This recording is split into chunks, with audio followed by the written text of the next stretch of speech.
Well, good afternoon and welcome to our afternoon safari on a very lovely Monday afternoon. This is Djuma Game Reserve. My name is Mark. Andrew's with me on camera and we're coming to you live from the Great Arathusa National Park in South Africa. A really wonderful wildlife area that is very, very rich in its diversity. And I'm hoping that we can at least address some of that diversity on our drive this afternoon for the next 3 hours. With a little bit of help from all of you, the viewers, because this is an interactive show. It's not a show, this is an introduction, or this is a continuation, depending on how long you've been viewing.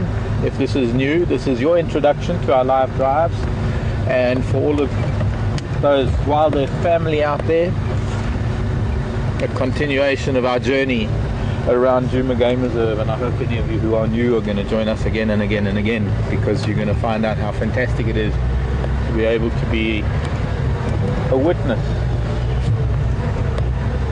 to the ongoing sagas of individual animals, to the varied and intricate lives of all sorts of creatures, be they reptiles, birds, insects, spiders, mammals, sometimes even fish. We don't get to do underwater stuff very often, and that's mostly because the underwater stuff here is unfilmable. Very dark waters. What we could do, I suppose, is maybe put them in a clear perspex tank and put them in clear water, but it just wouldn't be the same. However, welcome to Djuma. It's a very, very hot and muggy, kind of humid afternoon, and while we've got some beautiful blues, look at that blue sky, that beautiful blue sky to the east and the northeast, I want to show you something about how the weather is treating us this afternoon. Although Andrew's going to probably battle. Where am I going? You're going to the blue sky, and then with that blue sky that's down there, you can see this big tongue of white cloud hanging above it.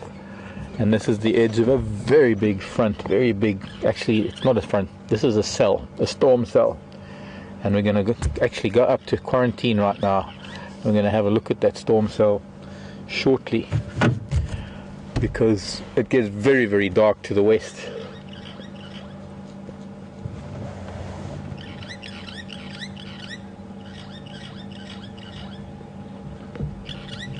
Looks like a raisin bush growing in the middle there, in that fork of that knobthorn. Oh. This is a knobthorn tree, and there's something that could be a grewia or a raisin bush growing in its fork from the bird dropping the seed. There's one thing that comes along with this weather that we haven't had, I don't think, once this entire summer. And it was the first thing that Andrew remarked on when we came out this afternoon. We haven't had it in camp, but there, that was the northeast and the east, that lovely blue sky. But now we can continue. If we go back to that, what we were looking at in the northeast.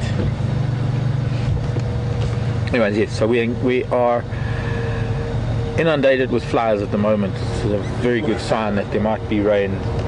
Andrew begged me to keep going and not stop, because as long as we drive we can maybe get rid of some of them. They're tiny little, they're very similar to the domestic fly that you might have in your house, but they're just very much smaller, and so they tickle everywhere. I'm just not into tickling right now.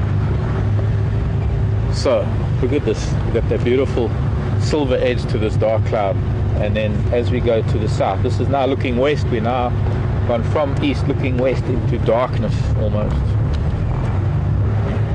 Not quite Mordor as Andrew would put it. Getting there. Fortunately it's very, very far in the west. I don't think it's going to affect or impact our drive this afternoon, but it's going to be very interesting to see how it's going to change over the next 3 hours. If you're interested in how weather works here in South Africa as opposed to snowy North America, Britain, Europe, Northern Hemisphere. I'm sure any of the Aussies that are watching, or New Zealand, might be familiar with the Southern Hemisphere phenomenon, but we are in the end of summer. It is sadly getting yellower and yellower by the minute. We look now, I mean, just now, instead of a bright blue sky, looking against the dark sky, look at, there's a yellow bush willow in there that's almost entirely yellow. Sorry, I'm giving you work, Andrew. I don't mind. Dry leaves. Today I think desiccated more things, or I think because of the heat and the dryness today, I think it's sort of exacerbated the dryness or enhanced the dryness of it all. I just want to get up onto Quarantine, which is the big open area outside the lodge. Do a teller. Oh, zebra! Looky-loo. Let's look at zebra against the dark sky. Okay, we didn't pick up any worry to use as fly swatters. We're just going to have to live with it for now. In fact, I'm going to stop here because I think they're coming this way. So I'd rather not disturb them. If they want to come this way, let them. Small herd of zebra.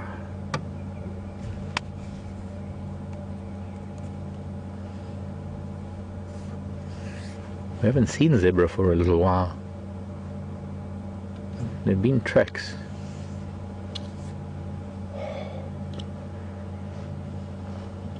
Never a quarry bush when you need it. Always abundant when you don't.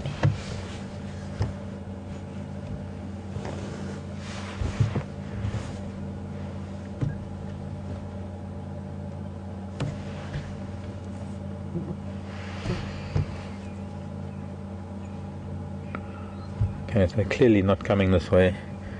Let's go a little bit closer. There's a foal amongst them. About a 6, maybe 8-month-old foal.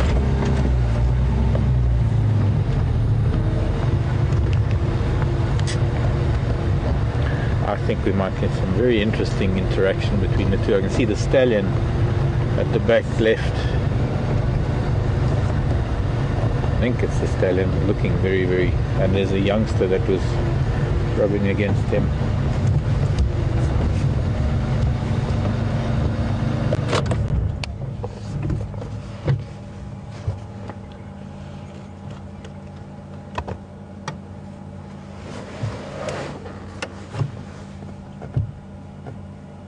So that's the big boy at the back. We can see how much he's towering over the mare that's now just turning around and walking behind him, facing away.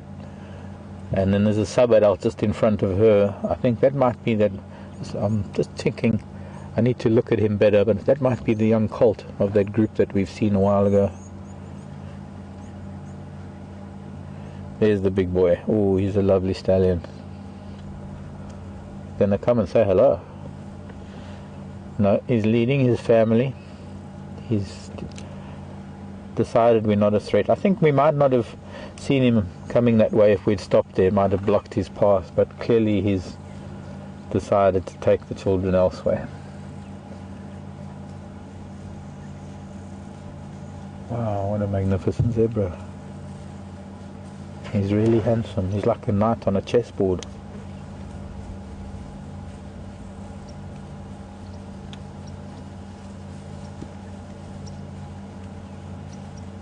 And look at that pretty little thing.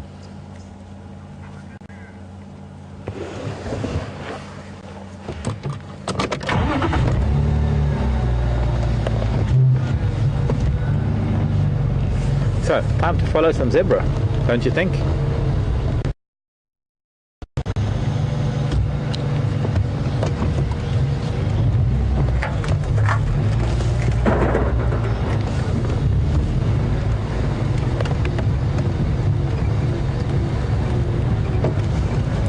Sorry. I wasn't looking properly. I think they're going to roll in the sand. There's a very big sandy patch where they. Oh, now you can see the junction of. Well, this road that comes up here now, that goes down to the Wahlberg's Eagle Nest. That road that goes away and then past that big marula tree, that goes down to Philemon's Dip. And then that road that goes to the right, that's the road that crosses over onto a big area of Quarantine on the western side. And this road that they've been walking on is the road that comes from Yuri's house past Inga's house. And I was going to say there's a lovely patch of sand where zebra often roll, but they're not going to do it here. I think they might do it a little bit further down if we're lucky. It'd be nice to see them having a dust bath like we see Ellie's dust bath, but of course they got to do it differently.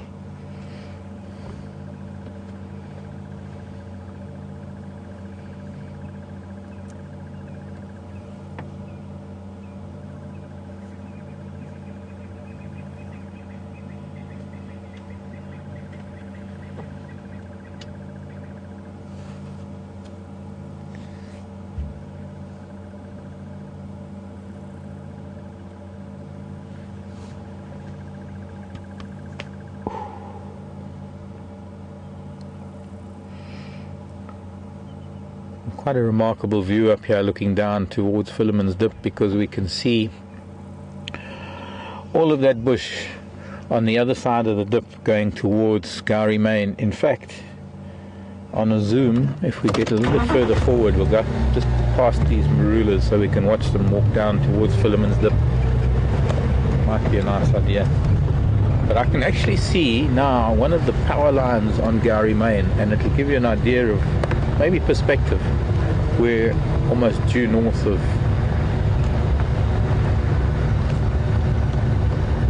the junction of Weaver's Nest and Gowrie Main.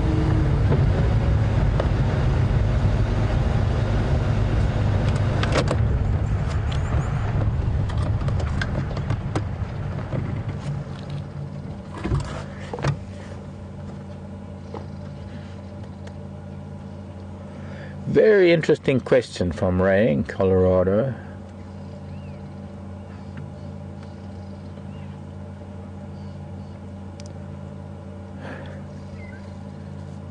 How do zebra differ from horses, and why have they not been domesticated?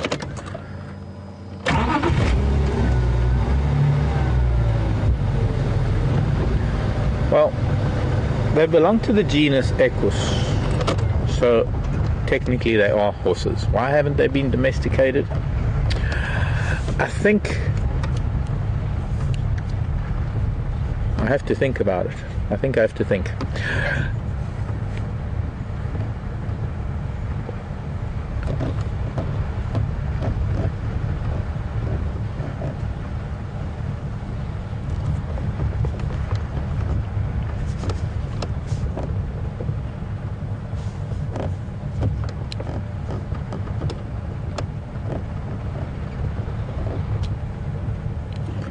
I don't think...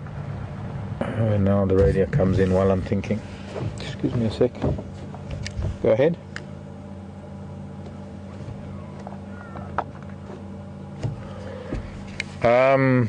Gowrie Dam quarantine, heading down towards Philemon's Dip with a bunch of zebra.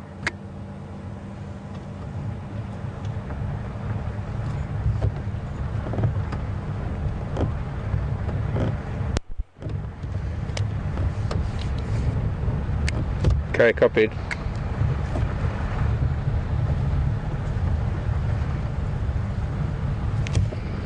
So sorry, and we just have a sort of a, not too wide a shot, but the bush felt along the back there, looking up onto that ridge. That ridge is where Gowrie Main is, and between here and there, a little bit to the right, going up about here. Whoops, there. Just before that area, that's where Treehouse Dam is, before that ridge. And then if we go to the left hand side of our picture, that's more or less where Weaver's Nest goes to Gowrie Main. And just a little bit further, you'll actually be able to see one of those power line poles. As much as we love to say this is all be in wilderness, there is always going to be road, and with road come telephone and power lines. But that, can you see it through the gap there? The little pole in the distance. Through this gap? No, that one, straight ahead almost. Yeah. There in the distance, on the top of the ridge, is a pole. That's where Gowrie Main is from quarantine. About a mile away. Maybe a bit more.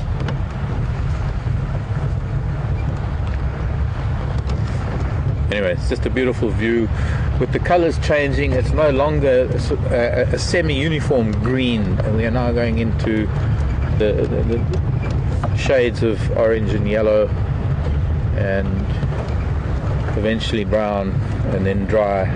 We don't have many reds. In fact, funnily enough, the reds in the leaves come at the beginning of their leafing for certain trees. The jackalberry, the tamboti, both trees that when their leaves are young, their leaves are red, and then they eventually turn green. We don't have many things that go red like you have the maples and the, okay, the zebra are now getting into the dip. Maples and oaks, I think. I don't know much about your northern hemisphere trees, other than what has been brought to Africa as ornamentals and grown in gardens.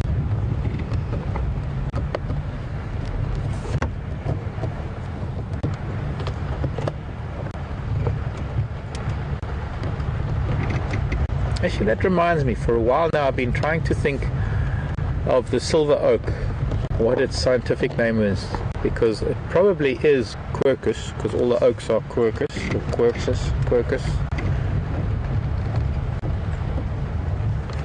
I'm wondering if it's Quercus sericea, because it's silver.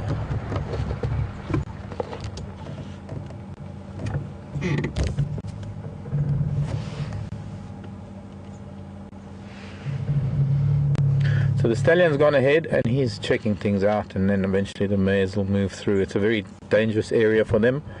It's low-lying, it's a lot denser. They can see how nervous she is, that mare in the front. She's the oldest mare, probably. Very nervous about... And of course there is water and mud just where she's going now. We've seen leopard there, we've seen the lion drinking there, we saw the nkuhumas drinking there.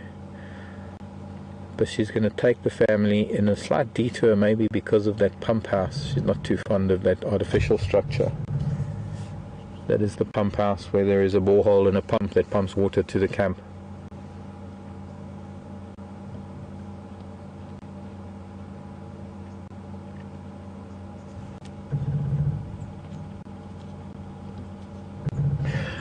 But what it is about zebra that they're not domesticated, what is the difference? Well, I think there's a large difference in the physiology of the animal. And certainly from what I understand, the backbone of the zebra is not really that strong enough to carry the weight of a human. I just heard some thunder, so that storm is raging now, probably over Acorn Hook, Tulamahashi, a couple of small towns outside the reserve.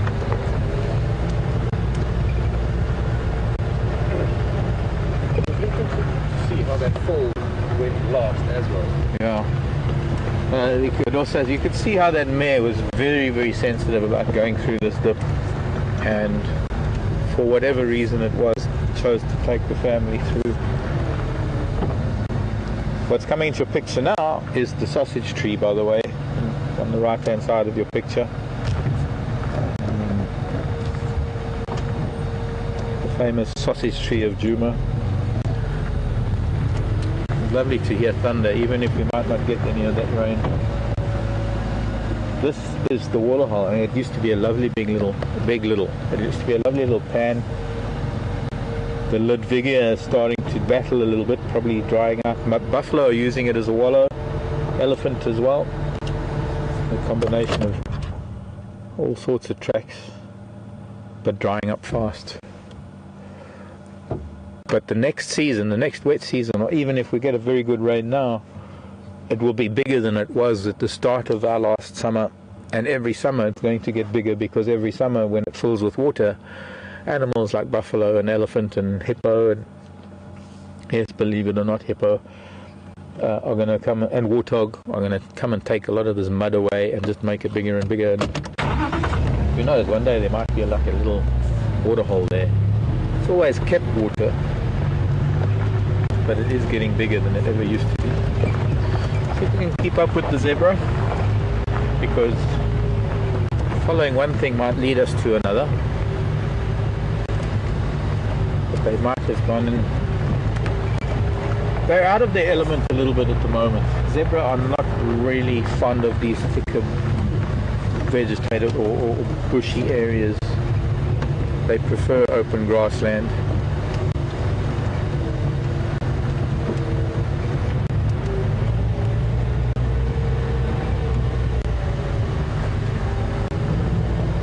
But during the heat of the day, when it is very hot, they do venture through the bushveld to different grassland areas, and they've obviously spent some time close to quarantine. I did see tracks yesterday. Just before our fireside chat, I saw some zebra tracks and was wondering which zebra they were. I actually saw some areas where they'd been rolling in the dust. And I'm hoping we're going to see them do that. They're now walking down Weaver's Nest heading south, so they're probably going back to some open area where they are familiar with the open area, and probably on Little Gowrie grassland there. Looks like there's a mare at the back here. It looks like she could be pregnant. I want to stop. I don't want to force them to run unless it's of their own accord.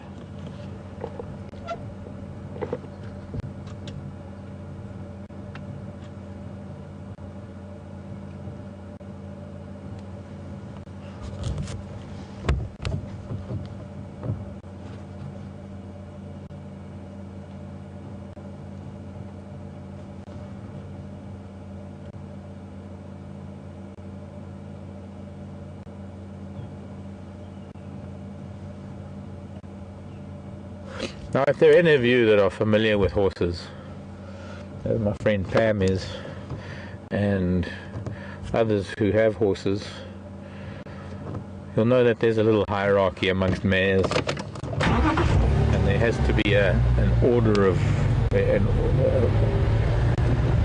in the line when they walk.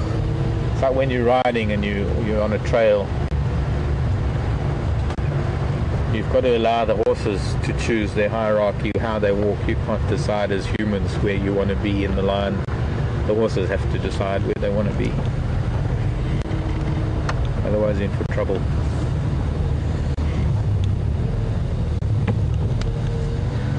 Sure.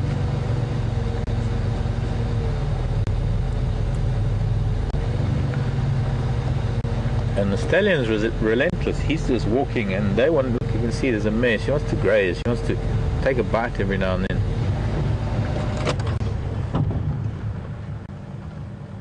We'll see if they might even head up towards Treehouse Dam. I doubt it. It looks like they're on a mission south. Do not pass Dust Bath. Do not pass Treehouse Dam. Do not collect bushes of grass.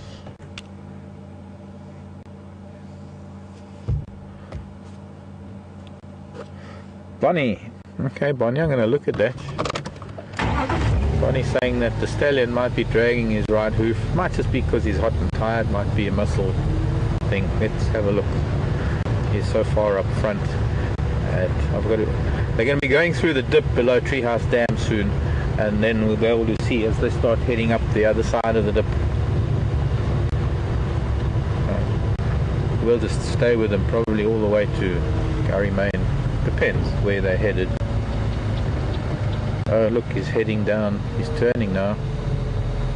Going down towards Chilapan. That's interesting. Okay. But as you can see, they're using the road. Much like we follow lion and leopard on the road, it's comfortable. There are a bunch of different things that make it easier for them by walking on the road.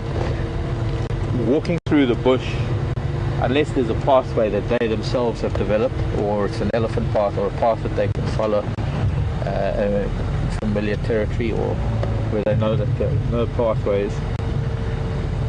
Unless you have that, they're going to use the road because they don't make a noise, and of course what they can do is they can stop and listen, and they're not walking through grasses, they're not collecting so many ticks and parasites. So Mr. Boy, this is one of the mares stopped. The rest of them are on the road.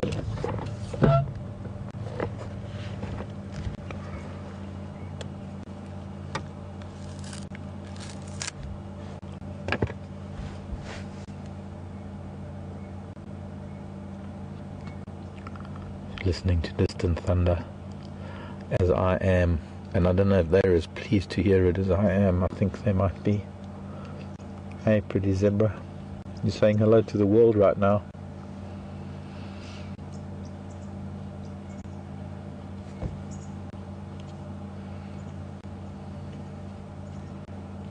Here comes the stallion.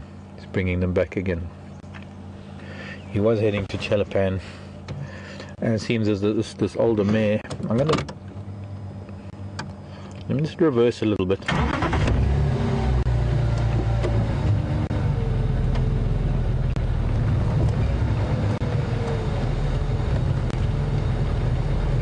I don't know. I think they finally sort of found a spot that they're comfortable with.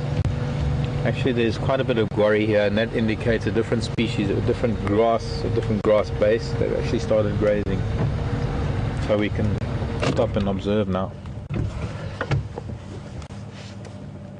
It is a little bit more open from here down towards Chelapan, because this is all sort of a particular ecotone, is what we call it, a composition of a soil composition that dictates vegetation that is probably a little bit more appropriate for zebra, for want of a better phrase. Shorter grasses, better grasses, sweeter grasses.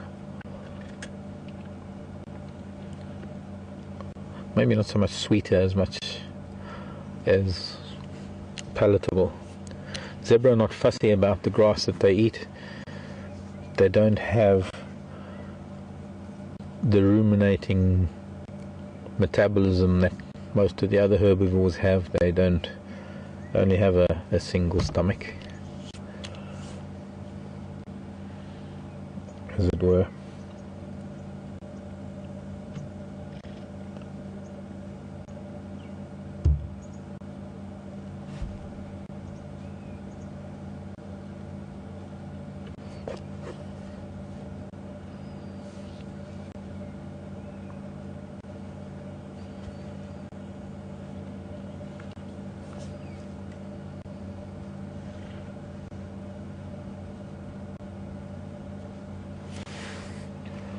I hope we even catch the end of this, or just the edge of the storm.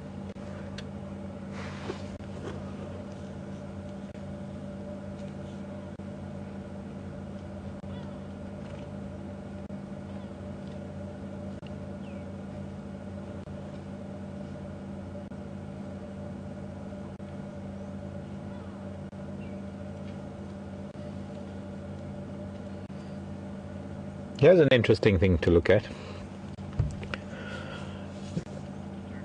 Oh, not now, in a bit. See what this one's gonna do.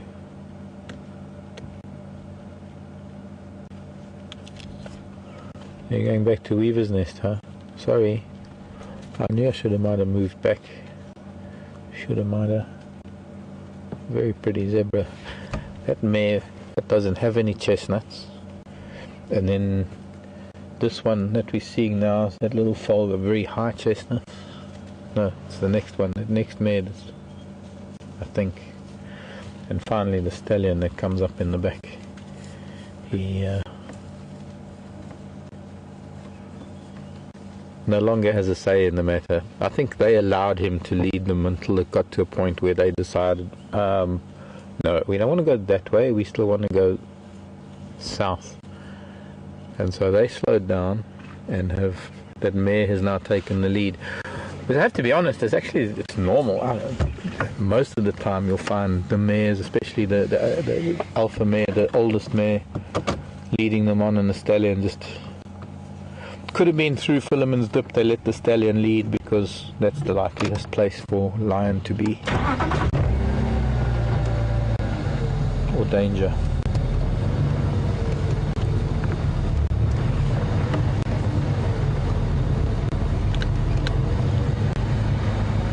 That was some interesting behavior.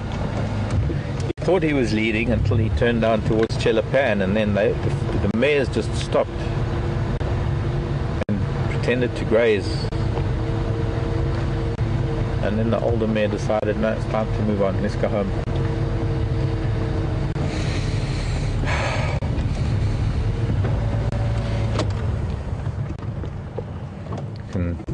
Get a good glimpse of a couple of lion scratches on his rump, especially on the left side of his rump.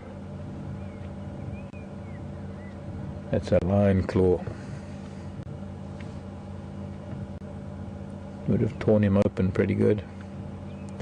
But they heal exceptionally well, zebra. I'm not seeing him drag his back right. I'm not seeing any.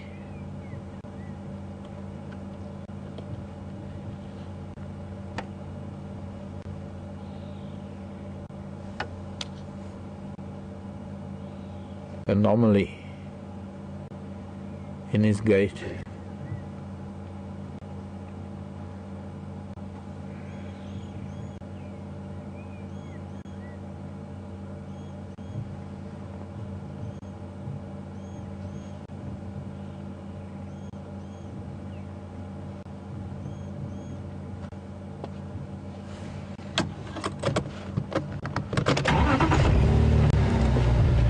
Zebra here in the Kruger National Park, or the Greater Kruger, because I guess although we're at Djuma and we're part of the Sabi Sand, ostensibly it is all Kruger National Park. So as a habitat, as a biome, as a definition of an entire area, what we see here is pretty much the same throughout Kruger. Obviously different habitat types and different rainfall dictates different vegetation going throughout the Kruger, but generally speaking, for a lot of things, the behavior and the composition of herds or prides, or generally things are relatively uniform throughout most of the park. And one of those things, although I might have said different with leopard and lion the other day, because it certainly is with them, but one of the things that's very similar from the southern tip of the park to the northern tip of the park, which is probably a distance of at least maybe 300 miles, and the width of the park that can be anywhere up to maybe 100 miles or so. Zebra pretty much are always in the sort of same composition, and there are areas where there are vast open areas in Kruger where you will see hundreds of zebra perhaps, but ultimately they are still in their little family groups of a stallion and a few mares, and then of course all of their offspring.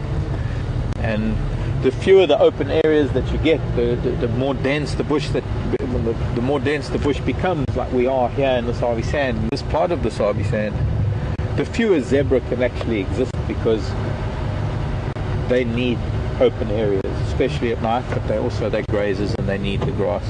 Sorry, Mr. Stallion, didn't mean to push you. I'm talking and I'm not concentrating on how close I'm getting, but they're going through the next dip where we've seen Karula and Mishu and Induna having fun with a bunch of hyenas. It wasn't the time when Induna lost his tail, but there was a moment when there was a kill there and a fallen tree. Karula managed to get out of the way, and Mishu and Induna were suddenly surprised by a hyena. And I think it was Mishu who just managed to get into the tree at the last minute with the hyena nipping at his hind end. Gravity drive for bingo. Flyers for Africa.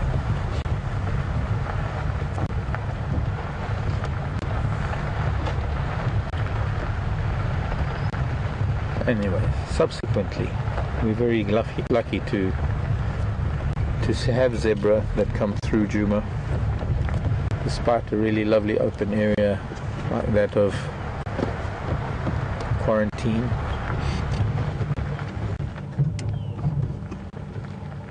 They've gone through the dip and are now heading west up towards Treehouse Dam. And Brent's driving around, so I'm confident that we can sit at the zebra for a while. We don't often get this chance, and I'm sure you're all enjoying it. The zebra is such a African animal. Nowhere else. There, off that little drainage line, we had some fun with Mishu and Induna and hyena before elephants pulled over all of the jackalberry that's blocking the view of where it happened. But it wet and damp in summer.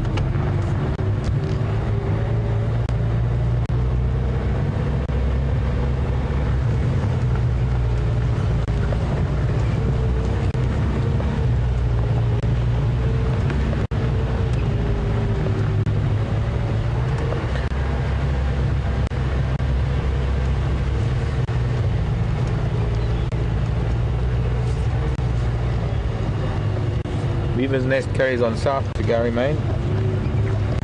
We're going up towards Treehouse Dam now. Oh, here they are.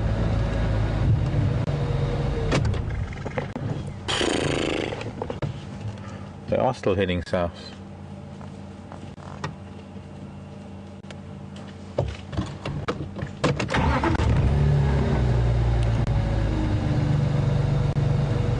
They just took a little bit of a detour.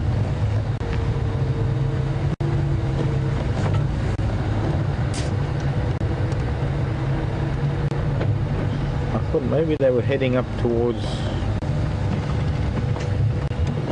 the dam, but they're not. The zebra definitely, maybe it's got something to do with the storm that's brewing in the west, that they've chosen to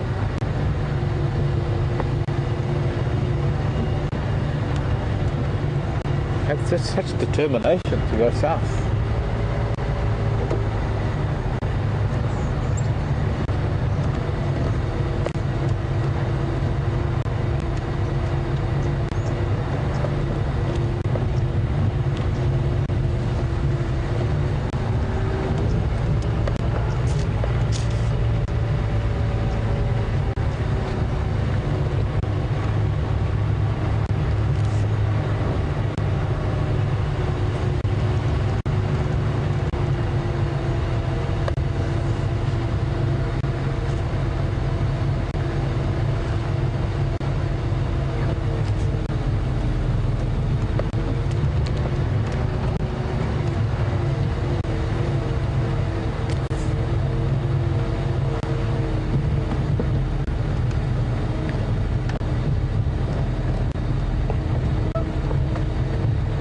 They're going to come back onto the road now.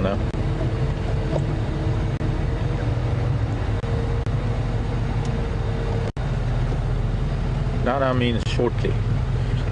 A nice little open patch of ground.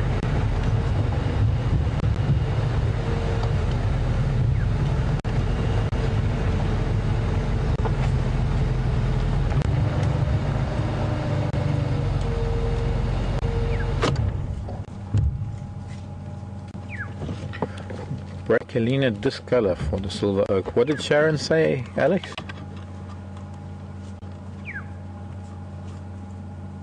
Ooh, lightning. Did you see that? Sorry, I was zoomed in. No, but did you see it? Yeah, I saw it everywhere. Sure, it was a big flash. I wonder if we can get it. Right. No, not Cape silver oak. It's actually not indigenous. I suppose it's not a real oak then. Brachyolina discolor. No, the silver oak, it's got those that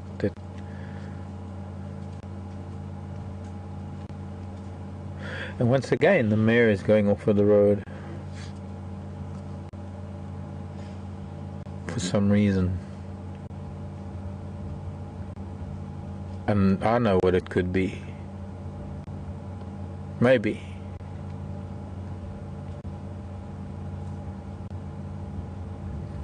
trying to follow the rain, trying to get to the rain. They're pausing again to graze.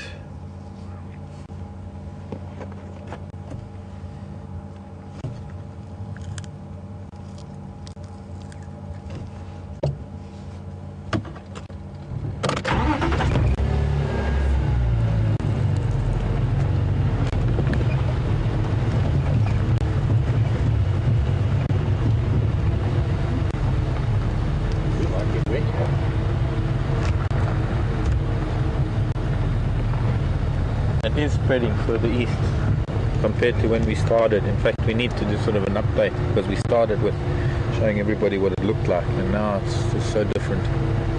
So I might just sprinkler from the edge of the storm.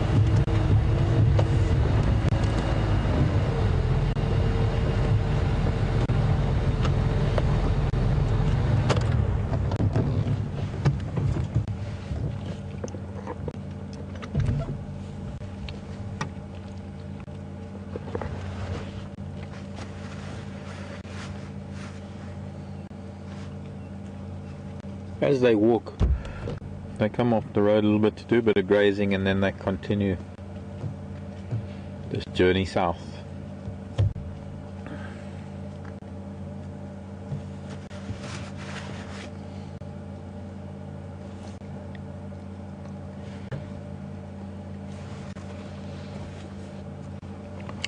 Sambi Mangwa heading south on Weaver's Nest.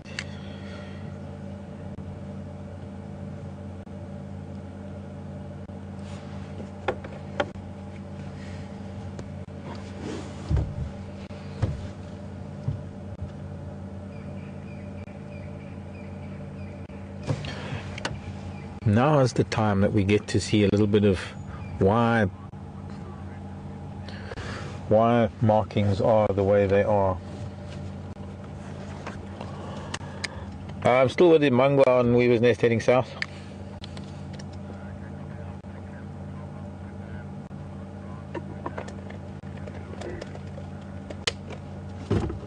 Okay, copy.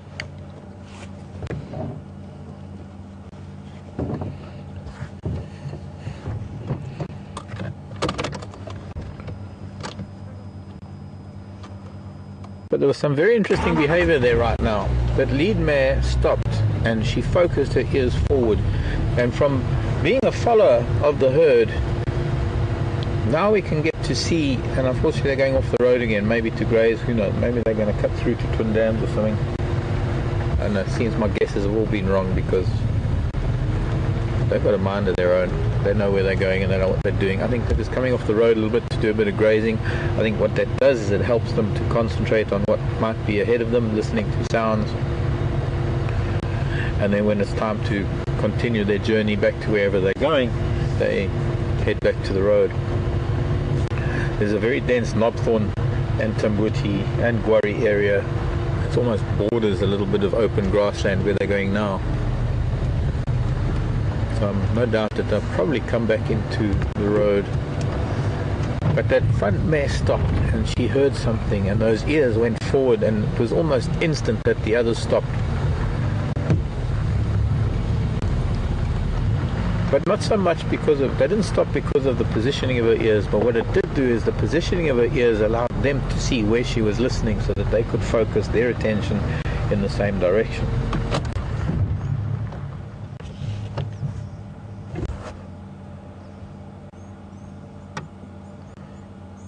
Very short grasses amongst this quarry, going into a little bit of sourveld and maybe even what we call a sodic site further down.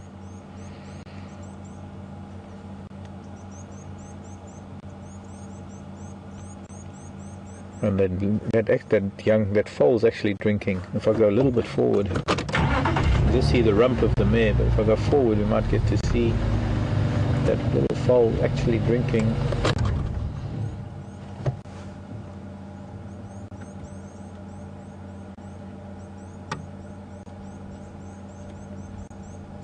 Good question whether she's still producing milk and whether that's just a comfort thing or whether she does still have milk. I think that youngster's a little bit too old, probably about 6 months to be drinking. Not really sure how long they do suckle.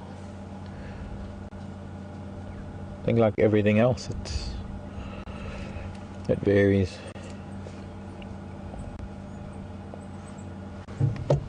We'll go forward a little bit more.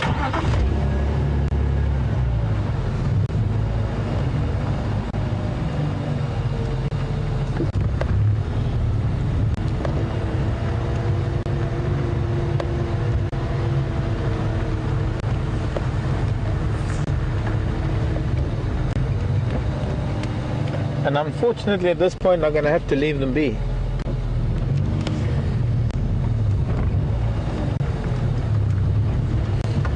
Unless they come out onto Gowrie Main. Now this is quite a remarkable thing, because when we started following them from quarantine, I tried to point out to you how far Gowrie Main was when we looked into the distance at that distant ridge, and we could see that one power line pole at the top of the ridge, but barely. And now after however long it's taken, I don't know, there's no time here in the bush, it's taken as long as it's taken. We finally come out that Gowrie Main. I think they might hang around a little bit before they cross the road. Maybe that's what they're doing. Who knows? We can see if they might come out. But there's a kudu up ahead. Hello, Mrs. Kudu.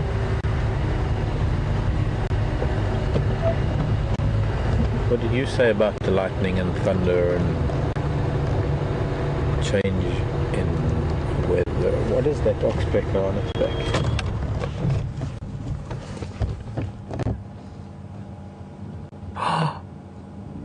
There might be a yellow bull. Raisa RC interview birders. How close can we get to it? Maybe I can get a photo, because I don't believe that it, if it is. Look, can you see the yellow? Anybody, before it flies away, because maybe I can get a better zoom. Then please stop, Mr. Kudu. Please stop. If only so that I can see your oxpecker. We would like to see. There we go. I'd like to see you too, but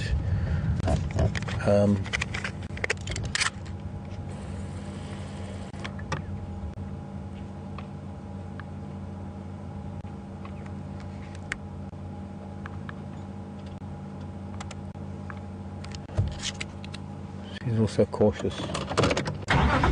Did this fly away? Oh no, I've got to get that oxpecker on her back. There's another kudu coming along, and another kudu that are following her. They've got red-billed oxpeckers. It's this.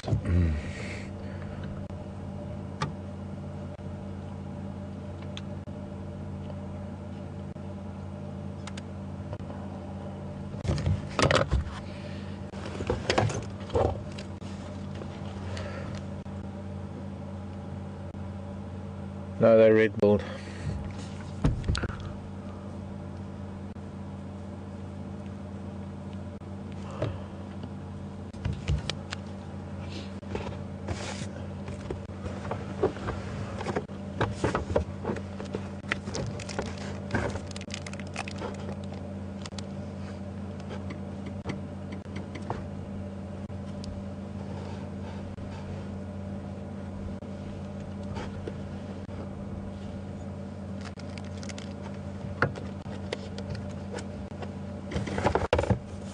They've crossed Gowrie Main, they're going into Little Gowrie. They're also heading south, same as the kudu. I wonder if they know something we don't know.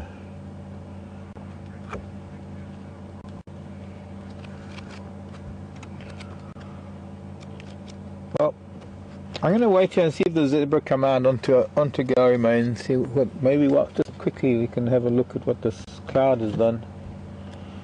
Because it's a lot different to what it was earlier. And while we're doing that, we're going to pass you over to Brent, and we're going to go and see what he's up to. And I'll see you in a little while. Got from the power line.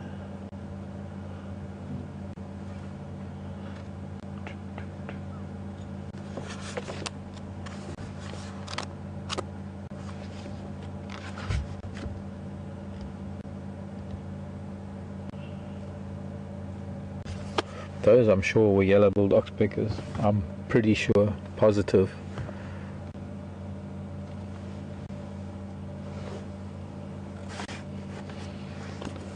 Just so unexpected to see yellow-billed.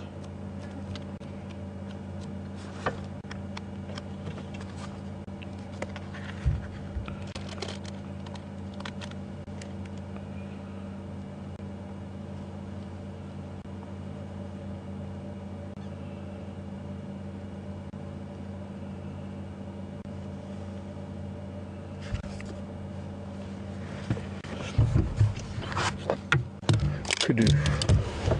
Maybe we can just catch one of those birds again.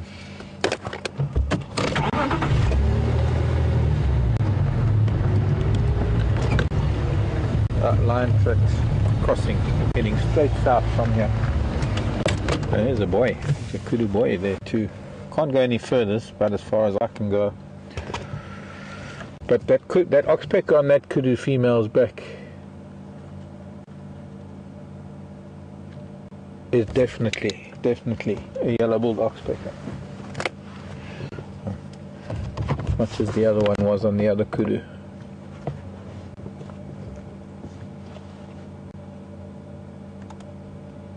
Trying to get photographic proof.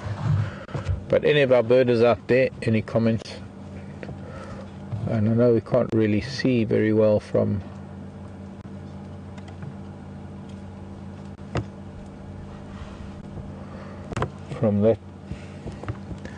this distance.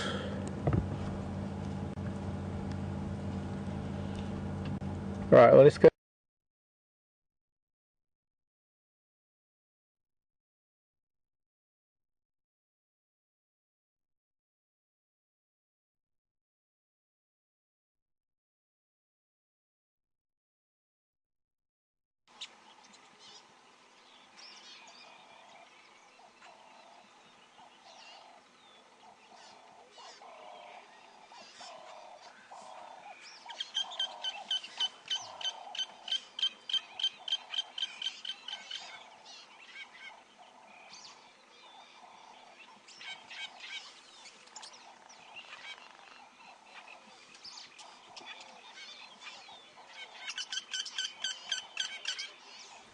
Hello everyone. Being out in the bush and being out there live has its technical challenges. We're experiencing some of that now and are working on it as fast as possible to get it sorted and get you back on the vehicle with us.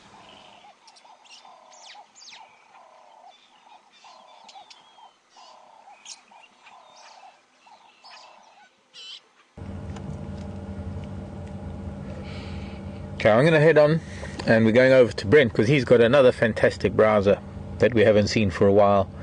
So I'm going to go over to Brent now and leave these kudu be. I'm going to see if I can get one or two more photos of these yellow bulls. But let's go and see what Brent's got. We've got a storm coming.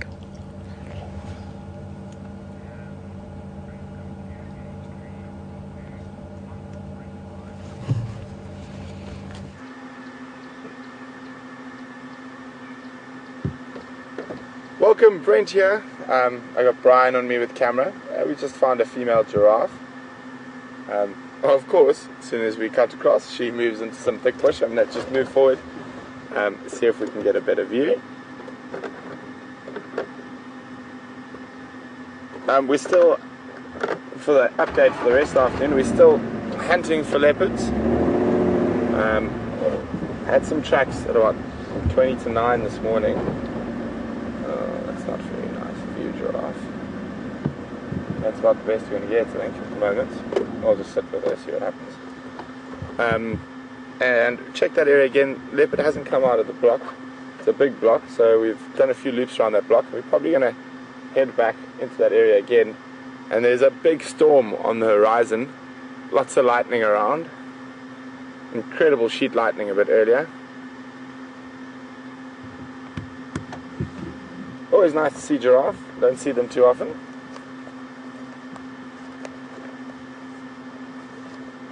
Oxpecker as well. That little red-billed oxpecker. I wonder who's going to be the first to find the yellow-billed.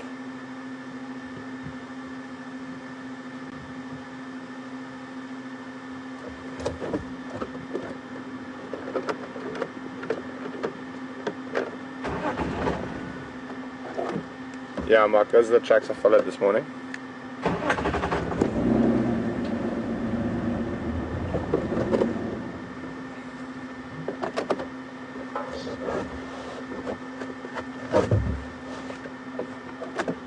A long time ago, I was just mentioning the red-billed, and I wonder who's going to be the first to see the yellow-billed. Oh, congratulations! Nice.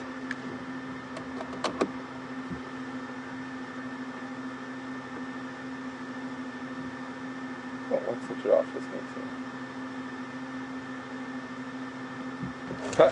to? She's keeping us moving. Forward or back? Forward's our best bet.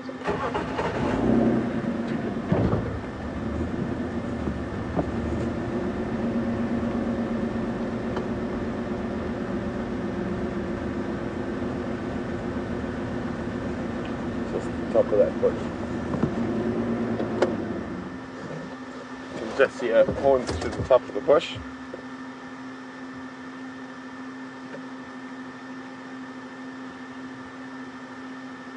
Put her head down now. And just see the bush moving. Yeah. As she feeds. It's an imaginary giraffe. Here we go. There we go. Nice. She's going to stay here a little bit longer, see if it moves out into the open. She's moving towards a more open area. Incredibly humid at the moment. Even though it's cloudy skies and whatnot, it's still incredibly warm.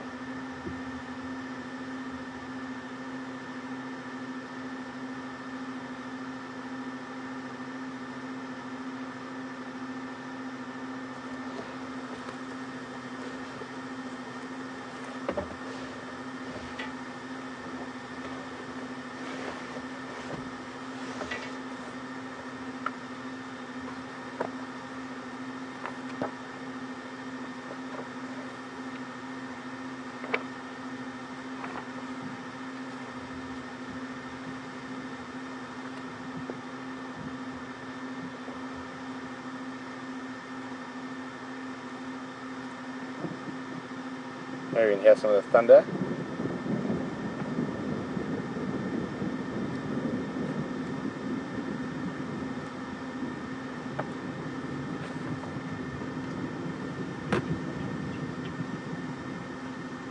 So, while we wait for her to pop out, I think Brian's going to try to catch some lightning. But I got a question for everyone. Who knows where the name... Oh, she's out. Yeah, it's the whole... Murphy's Law. The name giraffe has its origins. You send your answers to questions at WildEarthTV or just use the hashtag SafariLive on Twitter.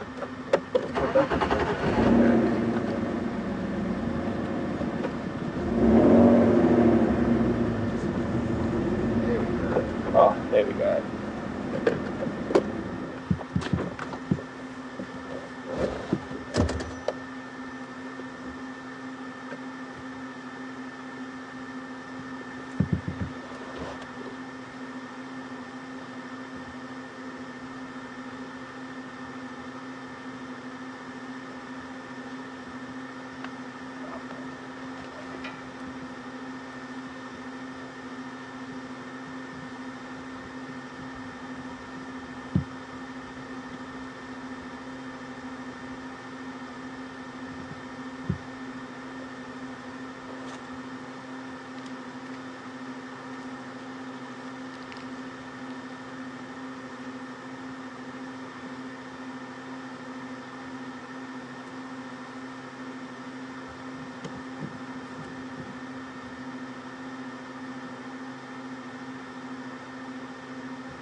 Do you have any answers in yet, Alex?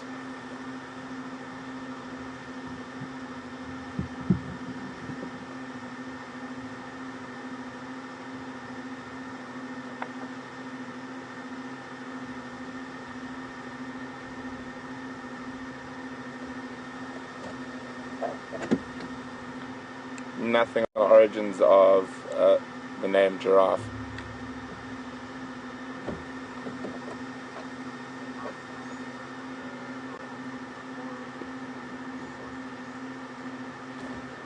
Well done, Charlie. Charlie has got it correct. Joel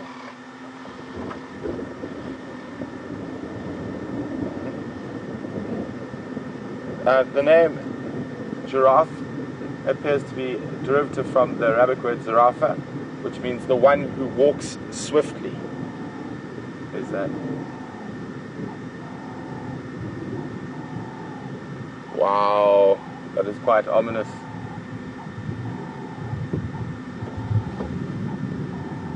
It's like cannons.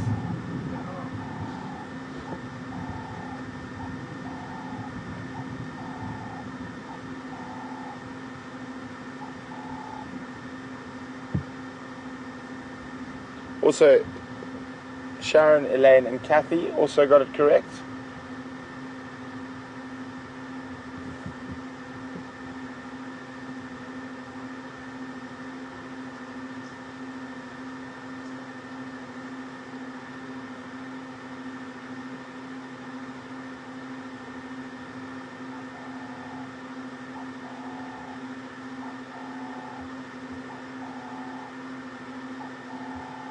Wrestler saying camel and leopard, camelopardus. That is correct, but it's not from the giraffe part. It's actually from its the second part of its Latin name, and it means camelopardus means it's the size of a camel and it's spotted like a leopard. Although not really, but that's where the derivative of the second part of the Latin name comes from.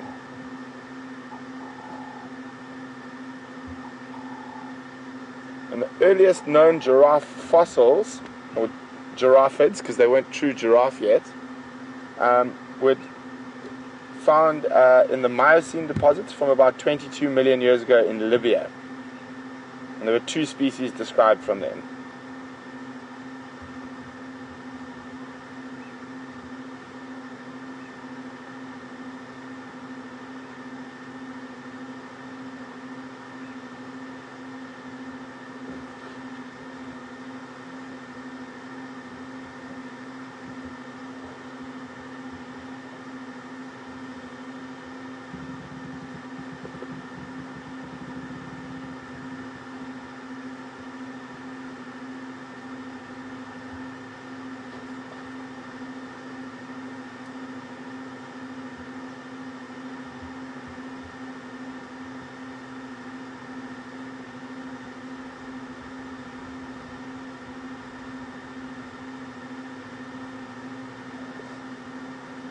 Okay, I think we'll carry on. Leave her to her browsing.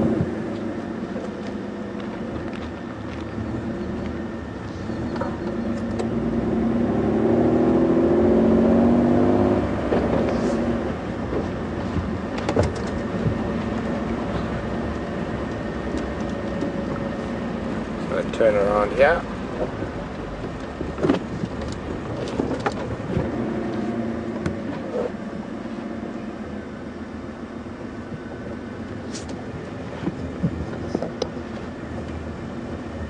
Oh, it's coming on across the road.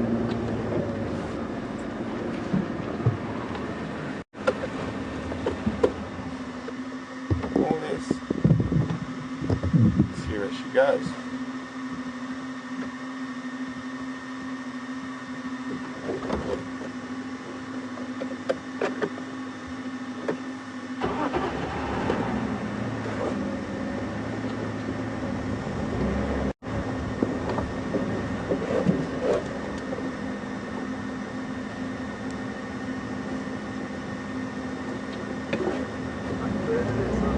Sorry?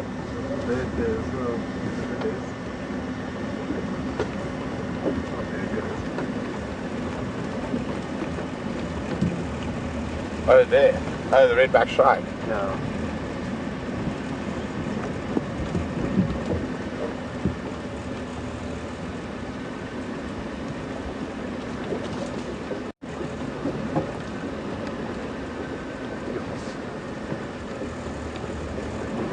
Let's try to get around the other side of the light, or is it okay? No, it's okay.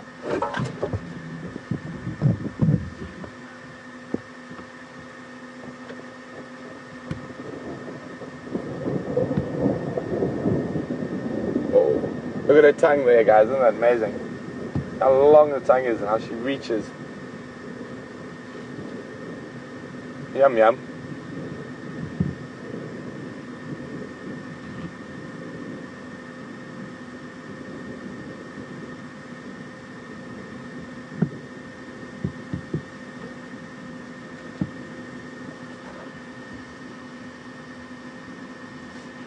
Good afternoon, Terry from California. Terry would like to know if I've ever heard of any animals like giraffe being hit by lightning. I have heard that giraffe occasionally do get hit by lightning.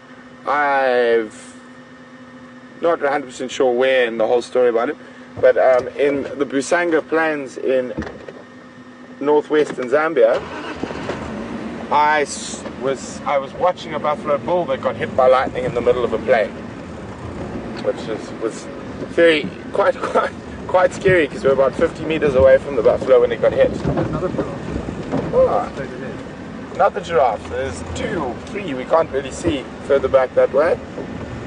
We'll stick with the one out in the open.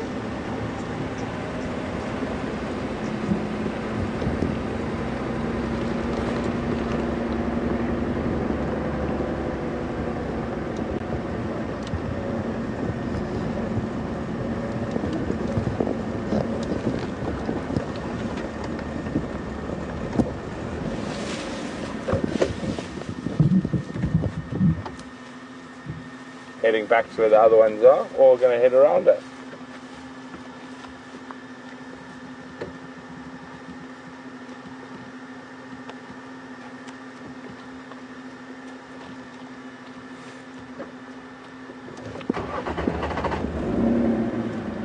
I can't see where she's going.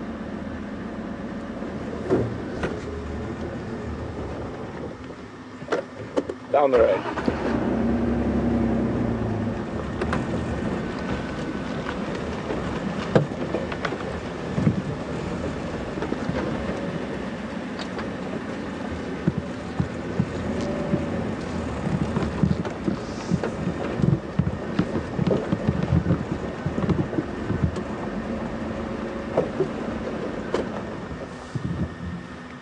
To the next acacia.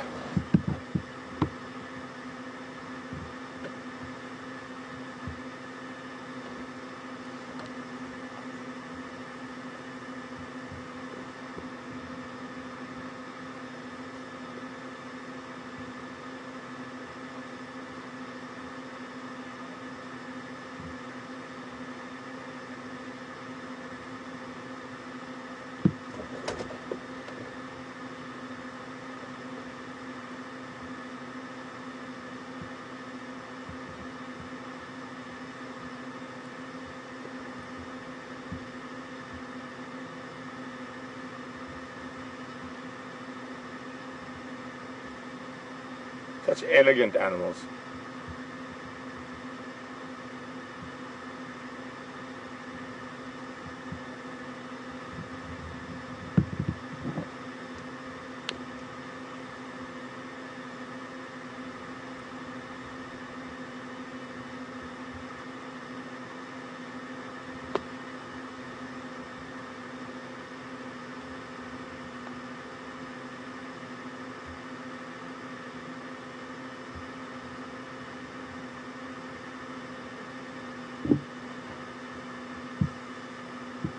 Long tail for swatting flies.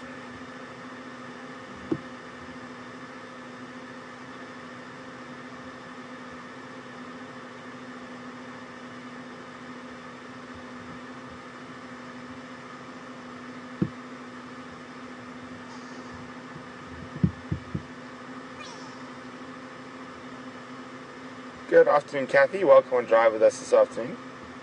Kathy would like to know, would a giraffe ever charge a vehicle?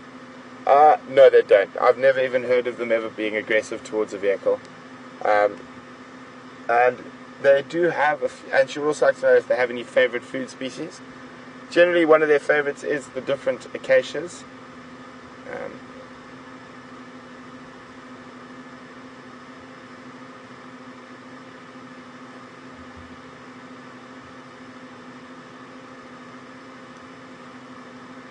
So a lot of the acacia species, they do eat bush willows as well, but acacia seems to be the preferred species. What she's feeding on now.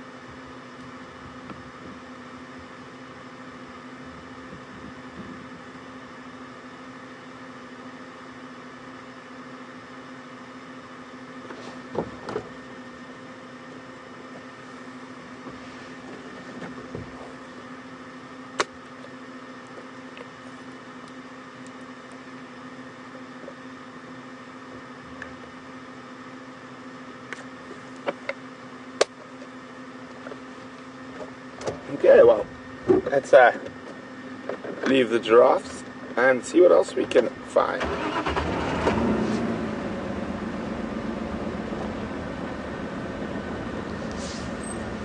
Oh, seems to be going the same direction as us.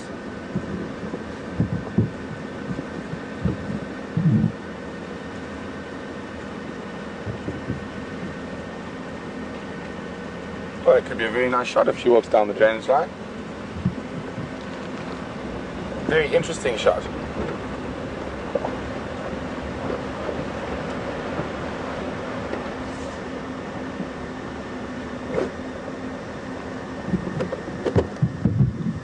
I'll stay a little bit longer after all.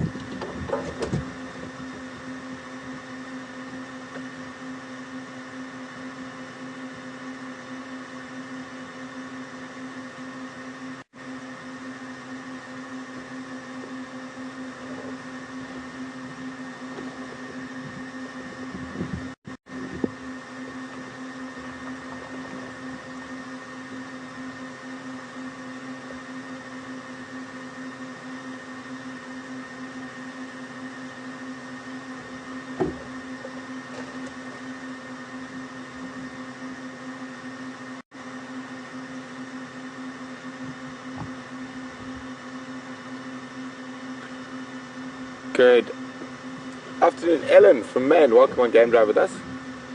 Ellen would like to know if elephant hair and giraffe hair bracelets are normally genuine. No, they're not. They're mostly plastic, to be honest. There are certain places you can get genuine ones, but they are mostly not genuine.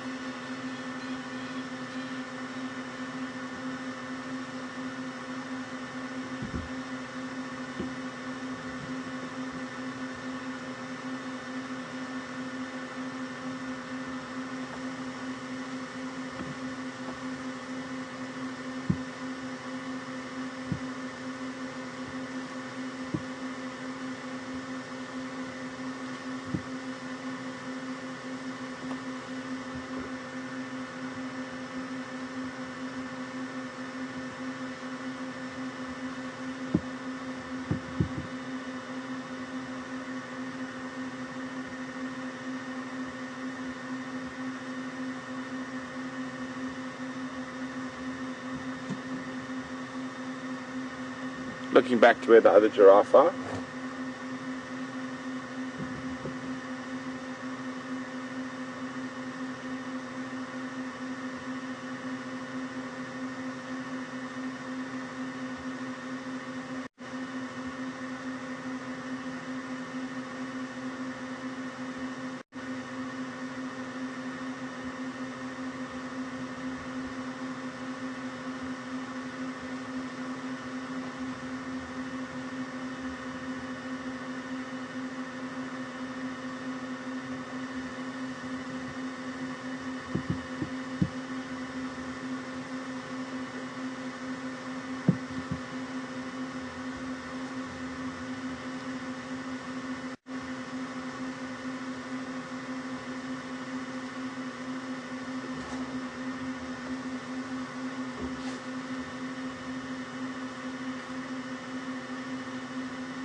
How's it going?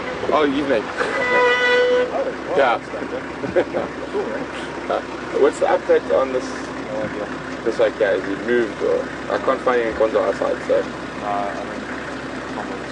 Oh, there wasn't England actually for like 3 days. Yeah. Okay, cool.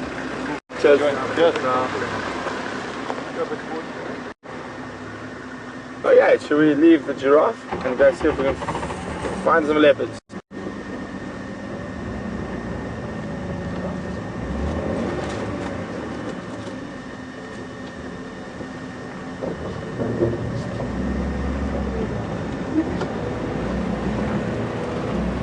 So we're gonna head up the Muluwati. Oh, hello. We're sitting there like silly. We've got trucks of what I'm guessing is Djuma heading up the Muluwati drainage line. And I checked here this morning, so this is from during the day. Trucks of Mododo Ingwe heading north in the Muluwati from Gari Main.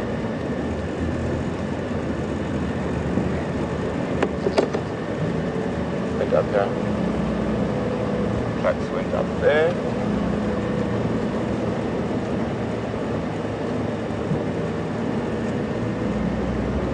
And they haven't come back down.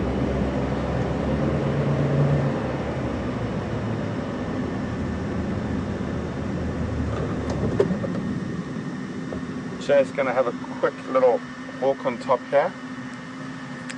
I'll be back in a second. Come on, and after this morning I need some luck. It was a long morning this morning.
Welcome back everybody,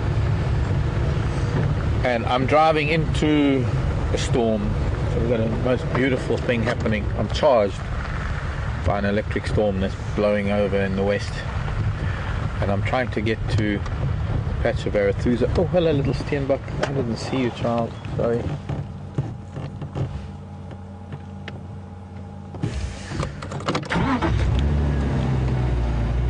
There have been a few very big bolts of lightning to the west.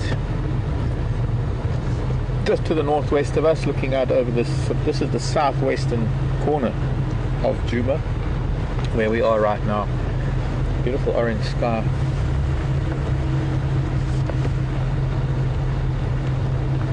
Where did she go?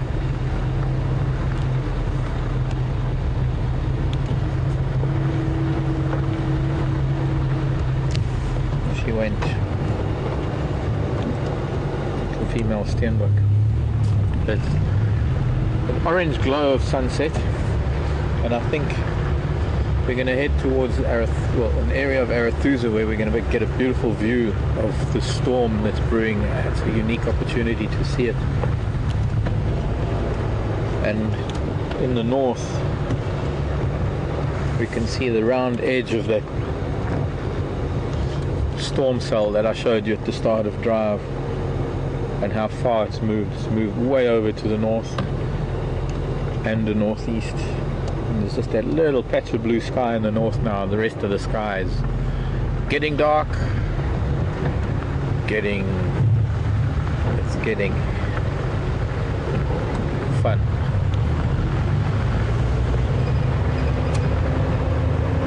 Now there was a report of elephant up at Arathusa Dam in front of the lodge, and we're going to head in that direction.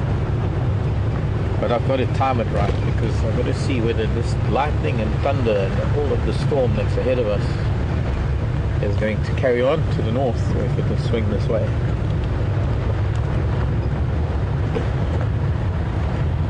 Either way, we are, I think, going straight. I suppose a bit of the traffic rules. Look left and right and left again. A flower.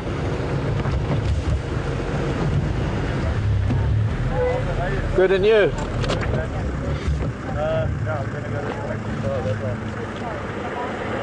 Anything happening this side?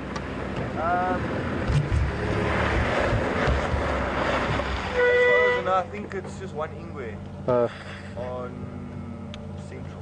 Okay. I'm just going to see the storm. Okay, cool. Maybe an ingwe. Hey? Yeah. Or in Dlov. I know there was some in Dlov at the dam in front of the lodge. Oh, is it? Yeah, that came through from our camera that's there. Oh, okay. Okay, enjoy. Oh, sorry. We're at a big junction. Sorry, I'm just talking to another guide. Big junction coming into the Sabi Sands, and that's the sign to Arathusa with a adenium and adenium, not English. Oh, no wonder there's just multiple vehicles. There's an ingwe on Central Road in Arathusa, and there are already 3 vehicles that have flown by to go there. Maybe it's shadow. Keep an ear on the...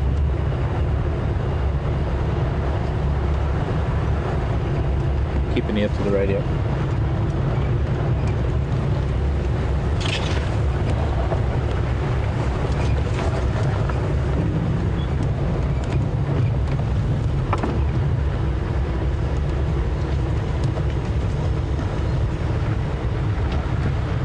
Several standby vehicles for that leopard close to Arathusa Lodge.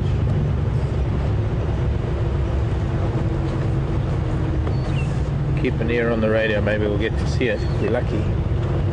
But we'll try and find other things along the way. The storm is going to be moving over. It'd be nice to get to a spot where we're going to be able to see the distant sky.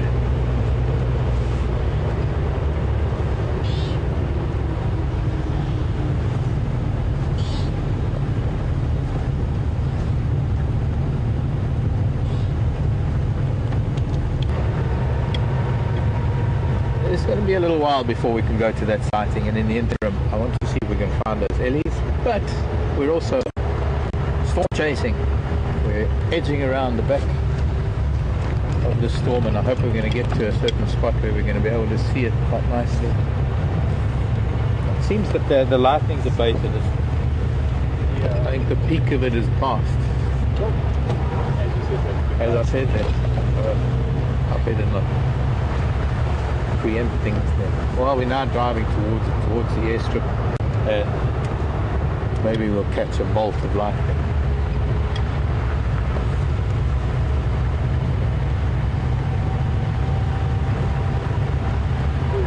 Ooh. Maybe it'll get it. Maybe camera will pick it up if it flashes again. I'll drive slower.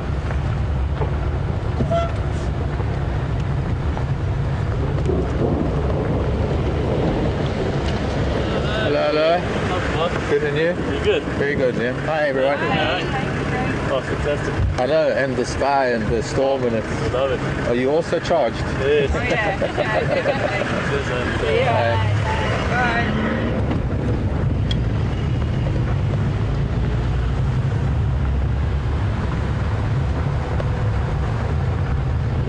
I hope you can hear that thunder coming through on the effort. Yeah. I don't really know what it is that can be picked up. One of these days I should probably have them on.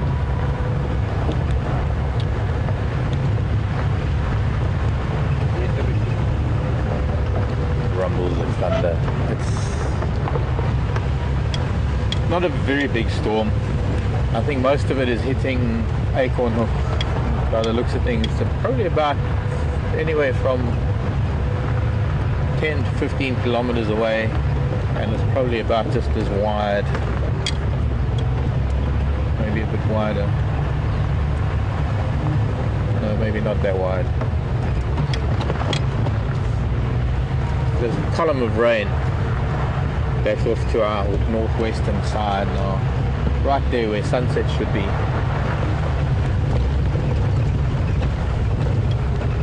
Unfortunately, we're not going to get any of it. Blue sky and lighter colored sky coming. It looks like it's getting very dark right now. It's not, it's because of that. It's covering the sun. We might get still a little bit of light coming out as it moves to the north, although it's moving very slowly. It's fun to watch these storms.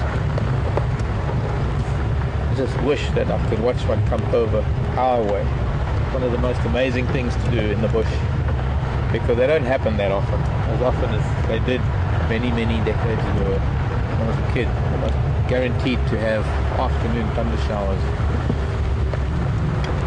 Now you get a few a season, and they tend to be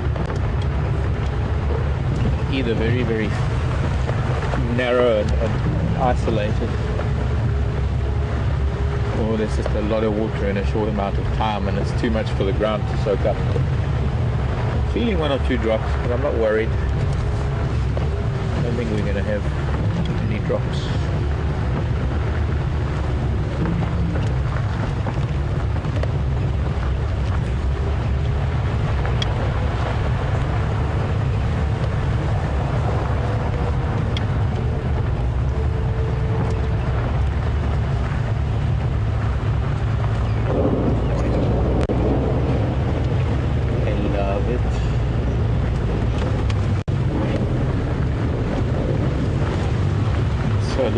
This is the price we pay, venturing into the storm to see a surprise, a Monday afternoon surprise. Oh look, there's a dead tree. There, that's the surprise. There's a surprise. The airstrip is a surprise. Oh, look at that.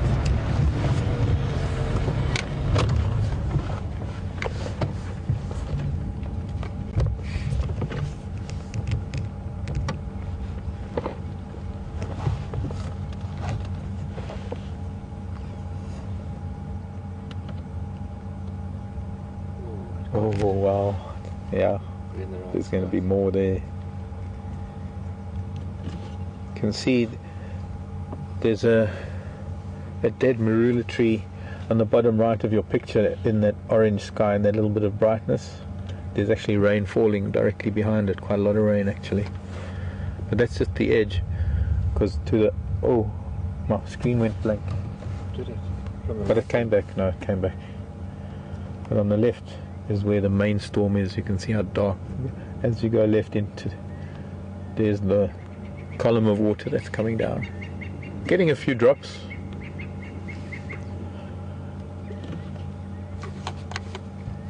Going to wet my hat. Don't you? There was lightning. I don't know. Did you see that? Oh, it's just about to pick up the water cover. Oh. Yeah, it's coming out.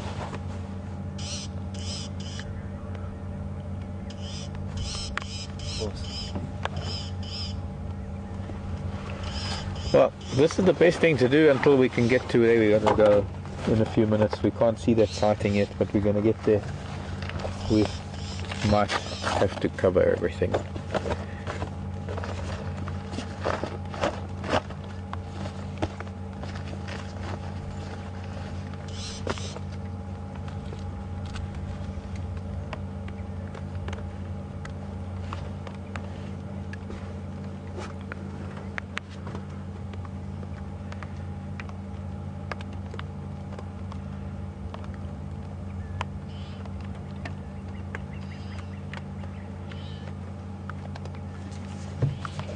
Mark your go.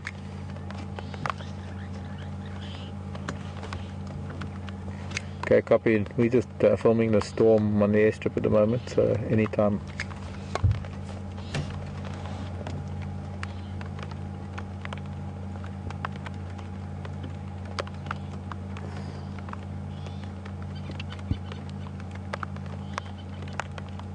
Here comes the rain, the edge of the storm.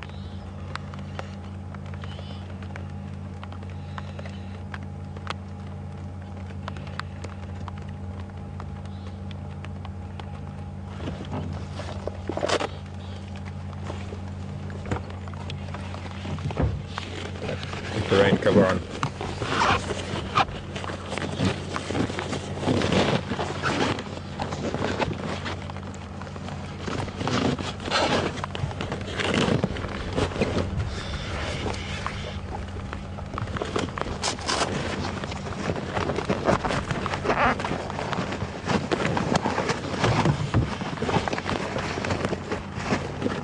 So we're just trying to... I've got to do something with my books and things. We're starting to get a few more drops than I expected.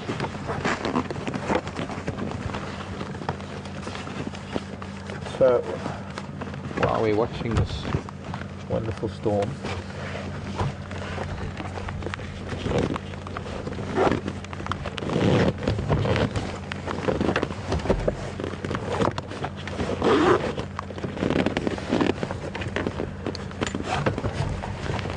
hello Valerie in Canada, wanting to know if we ever get snow. There, I think my books are safe now.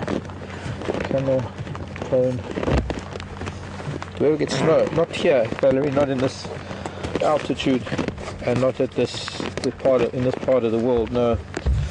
There are parts of South Africa that do. Drakensberg Mountains, in fact, although we don't get it in this part of the Drakensberg.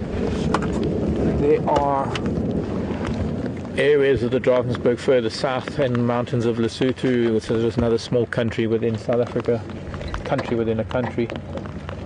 And you want to put that over? Okay. Try and...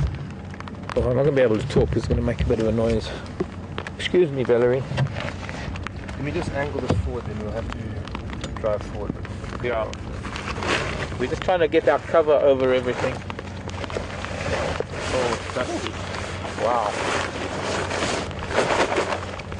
Up, down.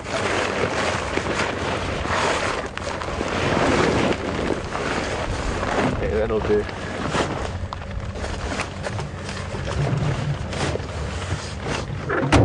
But Swaziland and Lesotho. Are you on? No. I don't think it's going to be too bad. We'll go down up to the southern end of the strip and try and get away from it a little bit.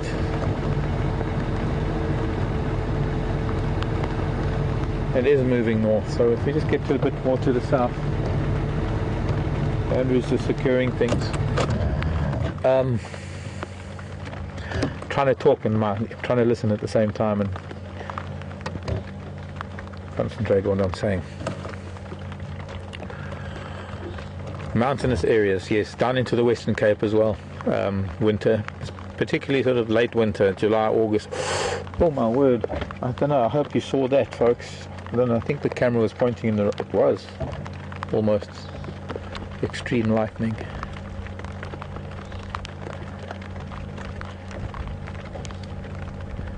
Andrew, you might want to be sitting on top of these rubber tires round about now. I'm going to drive very, very slowly.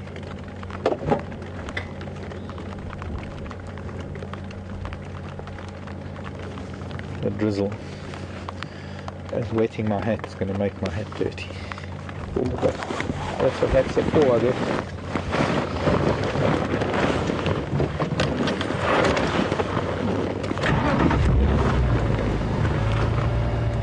Are we ready? Andrew's back on. Go ahead.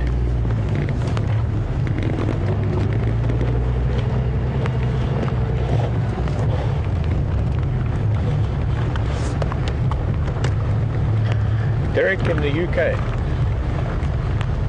is asking a question. Interesting question. Eric is asking if there is any animal that I could introduce into the Djuma ecosystem without it impacting the ecosystem. What animal would it be and why?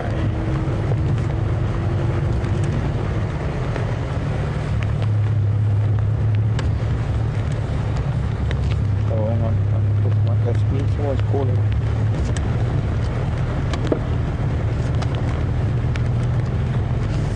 Andrew. Mark, go.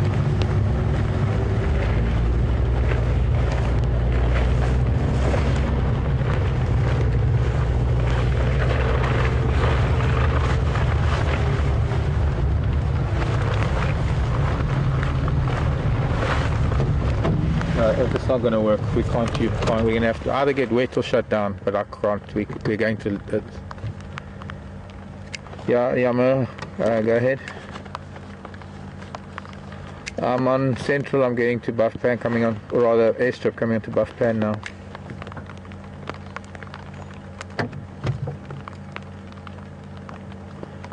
Okay, copied. I don't. It's not raining hard enough, and it's not going to be. But this side, we can't have this, and it's upturned to go in. So somehow we'll just have to deal with the drizzle because it's. I think also as we get further south, I think we'll be getting out of it, unless it swings around. But so back to that question, Derek. I can't think of a single animal, to be honest. I don't believe that in a situation like this, I don't believe that there is any animal that you could introduce here that wouldn't have an impact on what exists here already, because pretty much the biodiversity that exists here already, the biodiversity that we have in the greater Kruger region, is what it is. There are no animals that no longer exist here. Well, I mean, given the current rhino situation, it would be pretty silly to put rhino here.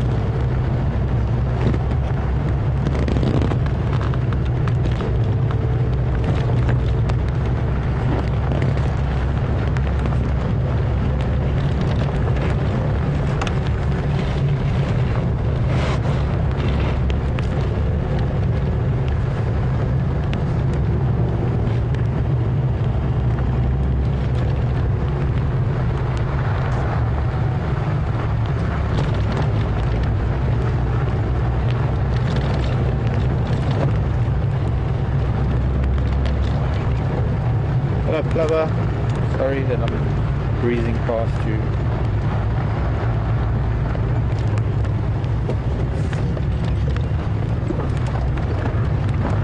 Wow.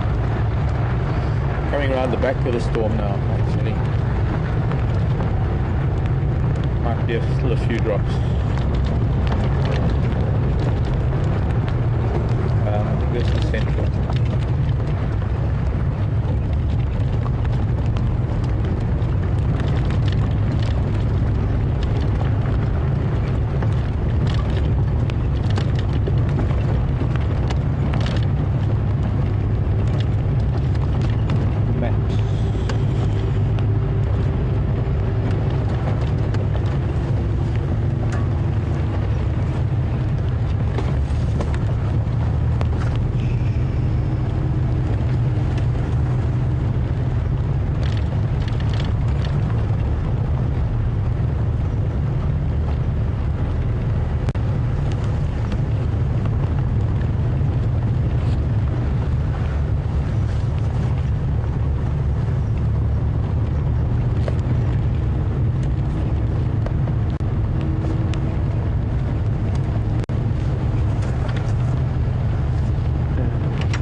This place that we're going to right now is, well, it's not a place, it's a character who I mentioned recently. I don't know if anybody's guessed it yet.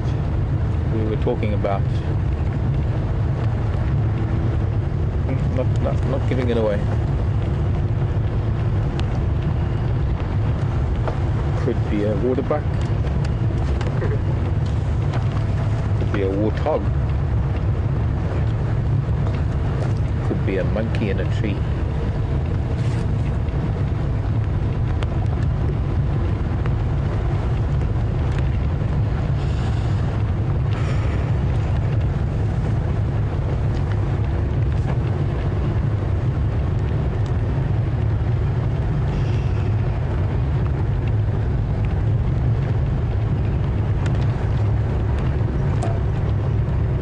How's everybody doing on a Monday? Monday morning, Monday evening, Monday wherever?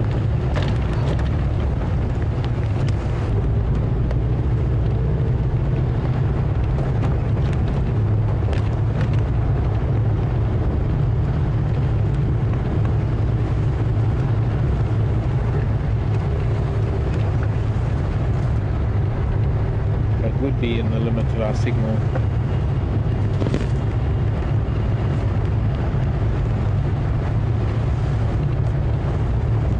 Everybody sitting on the end of their seats yet? I am.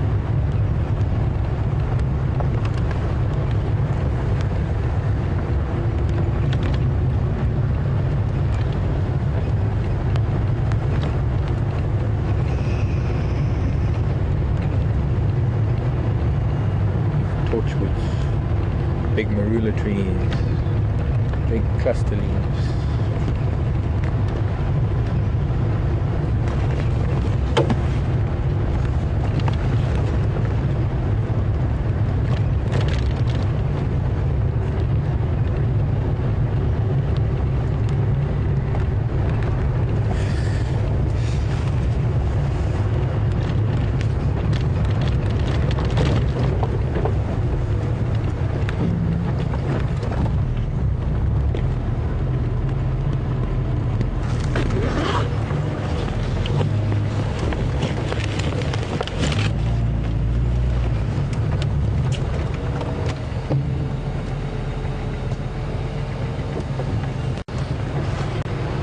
So, time has come for us to leave the road and go in search of many things. It's one thing really. But, somebody's got to come out before I can go in, or we'll just pass him on his way out, I suppose.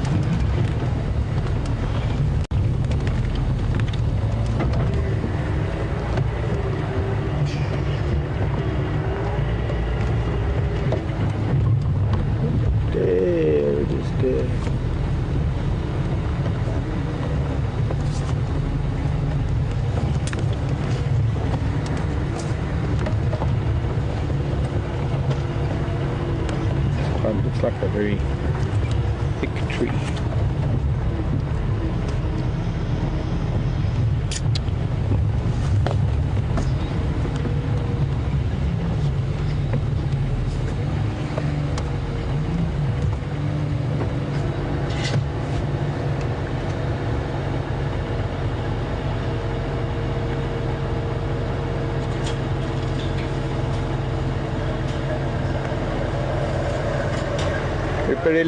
Hello. Very good, in you? Good, thanks. Thanks very much for the help. Thanks, guys.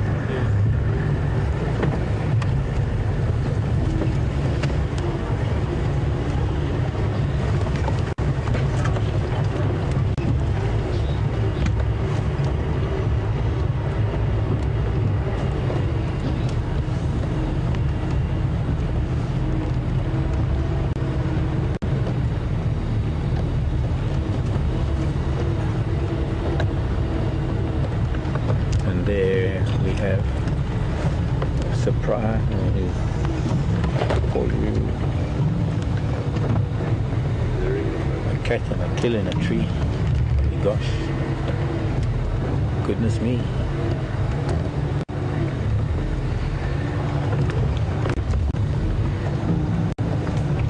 Happy belated birthday, Dr. Seuss.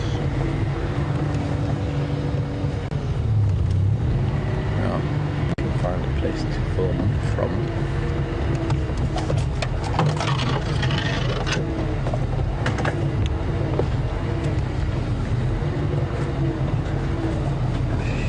Okay.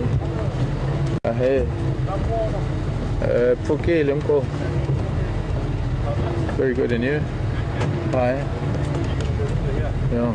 You see my poncho, you just talk to me yourself. Yeah, sure. It's on the backdrop. Okay. Hope he won't find it.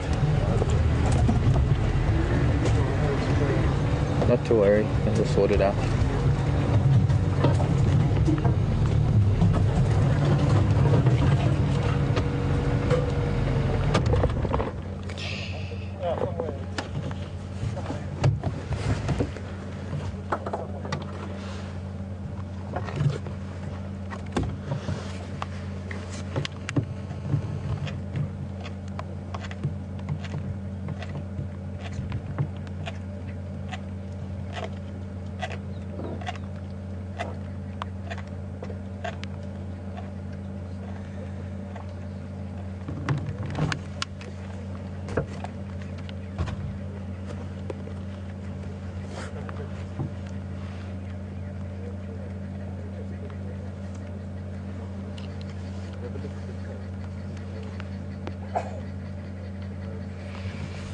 Now, because this is a surprise,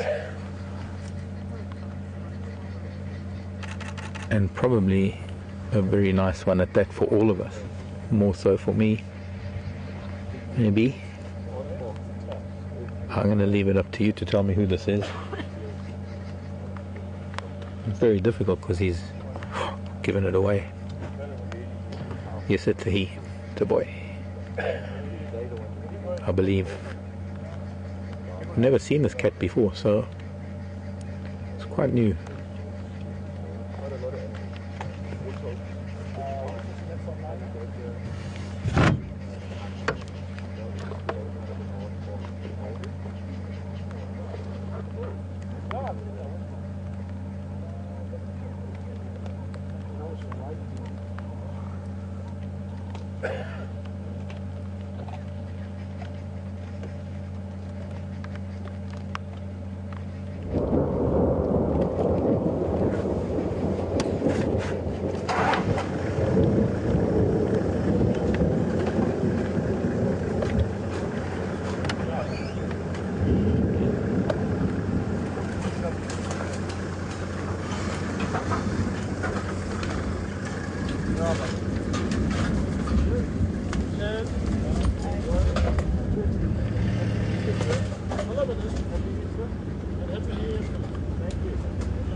Gonna drop it if he carries on doing that.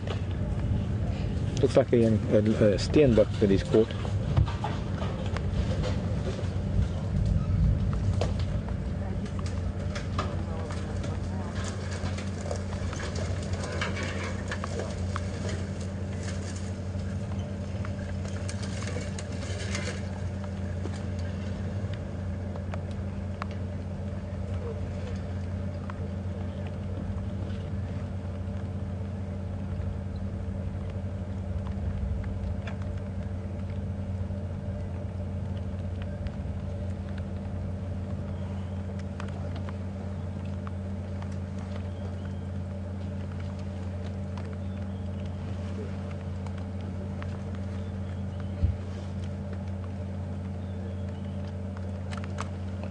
Look at the size of that paw.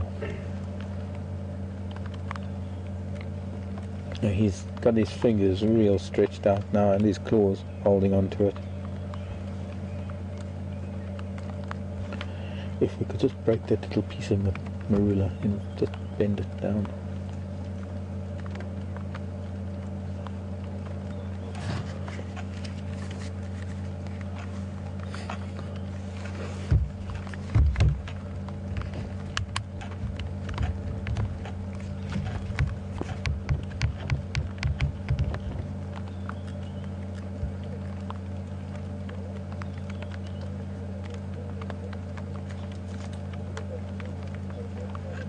No, it's not a steenbok.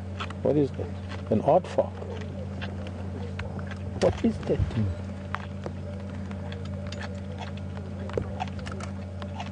It's an aardvark. No ways. Yeah. Look at the claws. Yeah, that's an Unbelievable.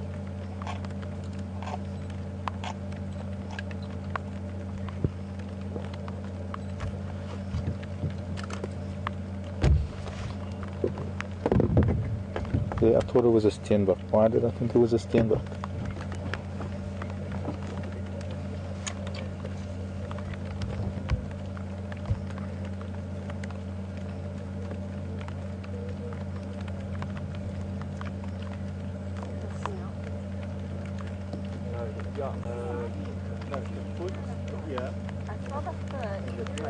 We might not even be live.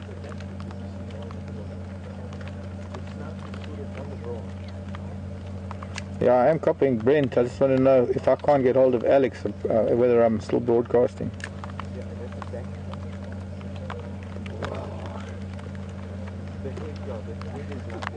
Okay, I need a relay. I'm not copying Brent now.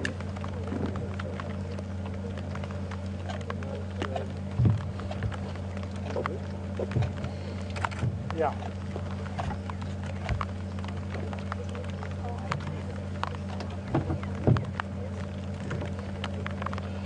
Okay, copy that. Thanks.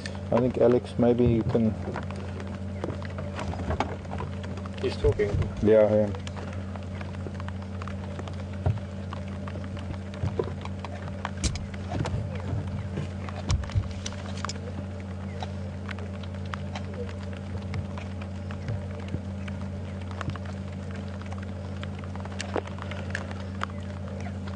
Okay, sorry, I think it was all the other radio talk that I had to come into the sighting. I had to turn you down. Sorry, Alex, left the volume down.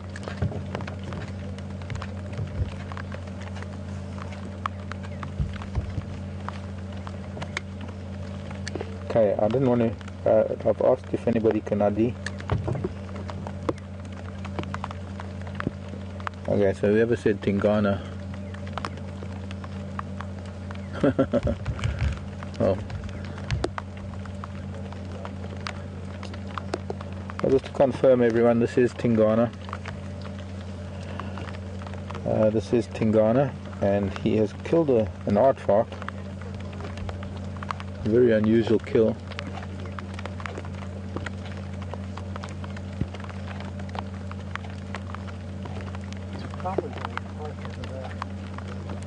And it's starting to rain again.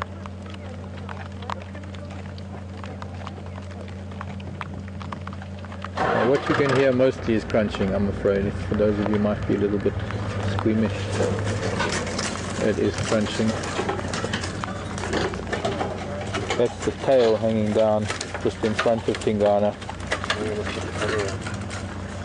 Yeah, or at least the plastic on that. I'm just going to quickly put the cover on the camera. It's starting to rain harder. I think it's the first time in my life I've seen an aardvark up a tree with a leopard on it.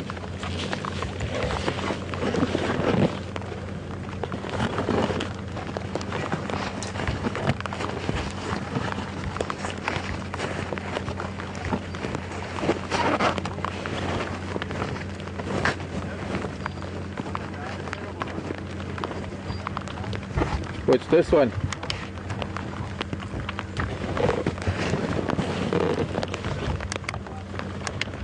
This one.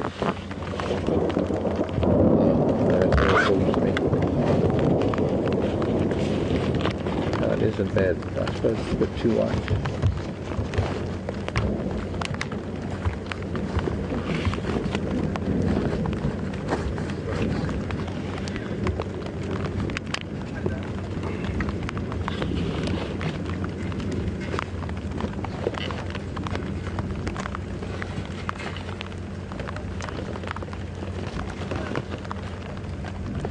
I suppose now you can hear rain. Maybe what you're hearing now is rain. Earlier on when we first got here it was all crunching.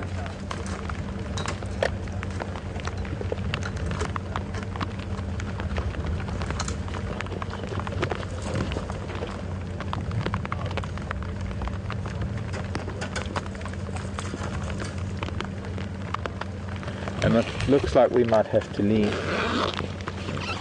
Only because of the rain. Well, I'll see. I bet this blanket can go over things for now.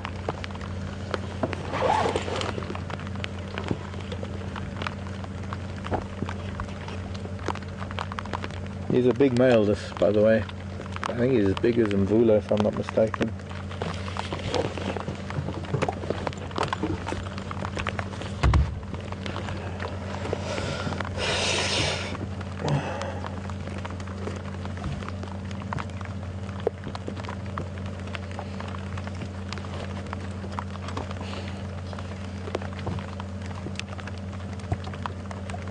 Who would have thought we'd have so many raindrops falling on my head?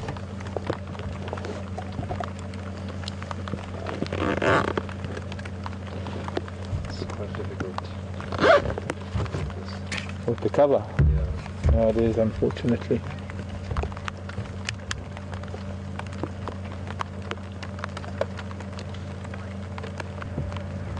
That's quite nice.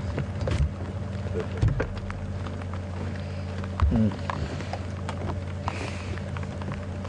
Not a spotlight.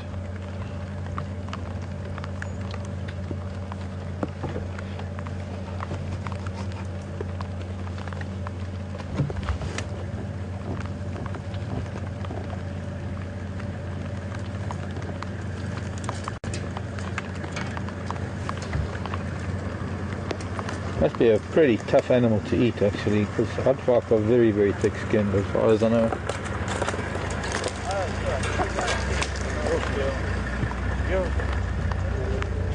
Leopard.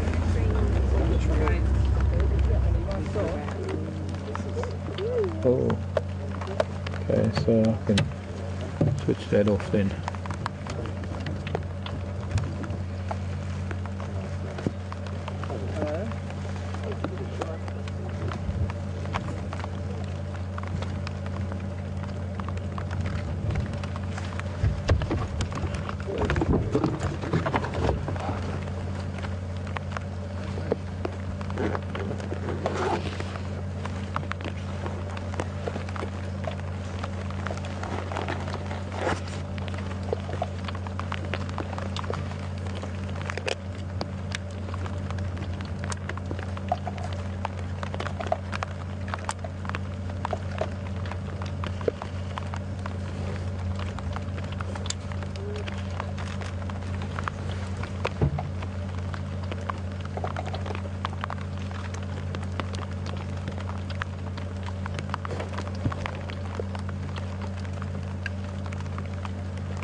Of course.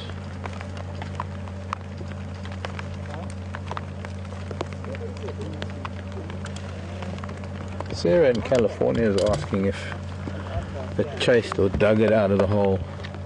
Could have been either, Sarah. Could could have been at the entrance to intimidate it. As you can see, of course, the hyena have arrived for any scraps that have dropped. I've seen a few scraps dropped actually. I guess the hyena hasn't picked them up yet. The smell.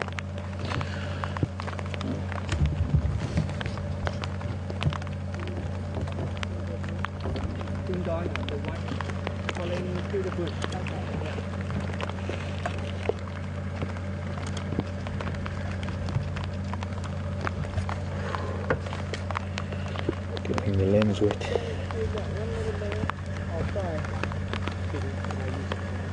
You can see the size of his canines. He's not a young leopard. But unfortunately, folks, that's going to be time we're going to have to go because there are other vehicles coming into the sighting and it is getting wet. I think we're going to have to move to run out of here. Let me just find out quickly.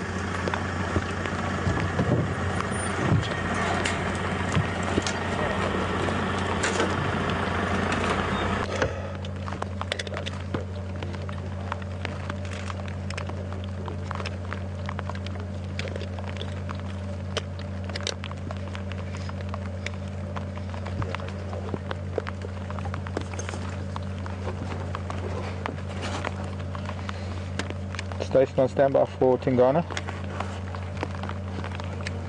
Okay, that's it. Hey, what's your luck now? Is it Stefan?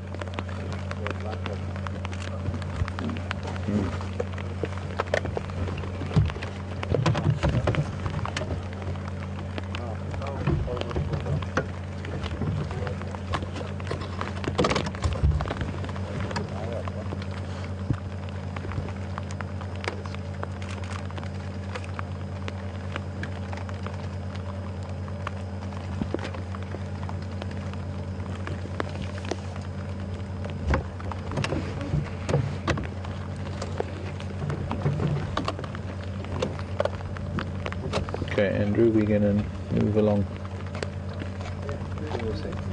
2 more seconds. Okay.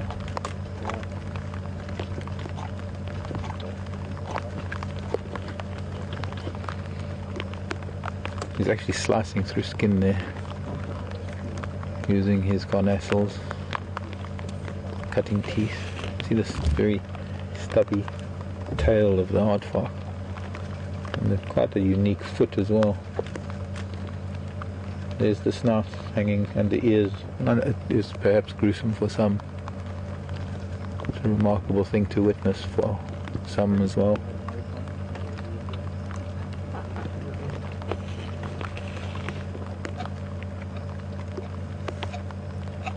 Very, very weird.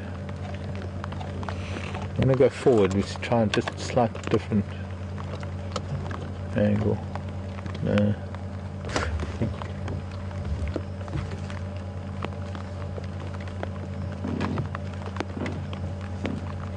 Oh, there you go.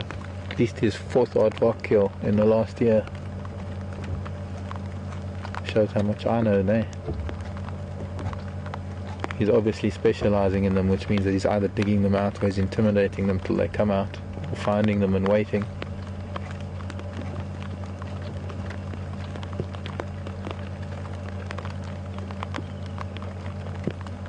A very new experience for me.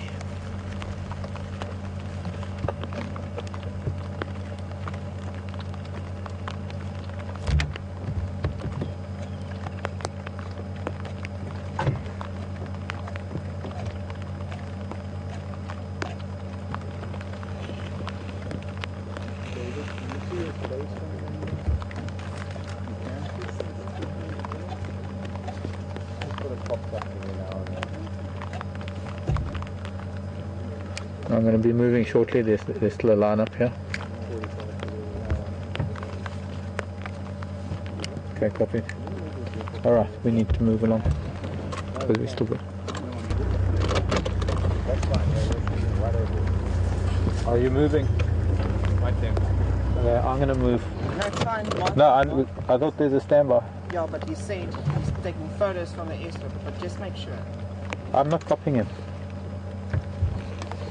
Who is it? Stefan. Oh, is it Stefan? Stefan, siya na akong not to the com. Maar jy kan kom maar gaan vir plek maak jouself. Okay, if he's on the airstrip, I've got a few moments.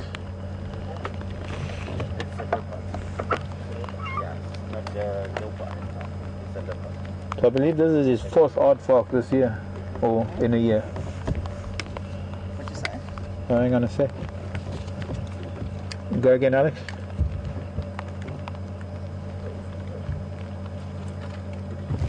No, I am, just the vehicle is a little bit far away, so I'm not copying it. But I'm going to be here for another 5 minutes or so until he gets here.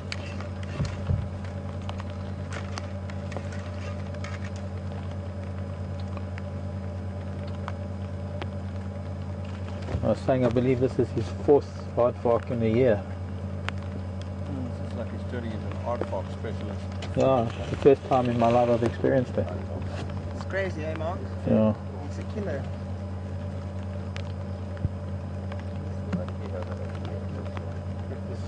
I've had many porcupine specialist leopards. Yeah.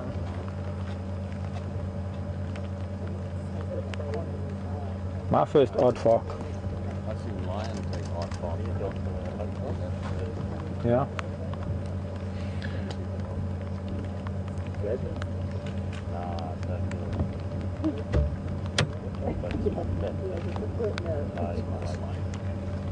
Too much. No, that's fine. Yeah, that's good. That's good. Thanks.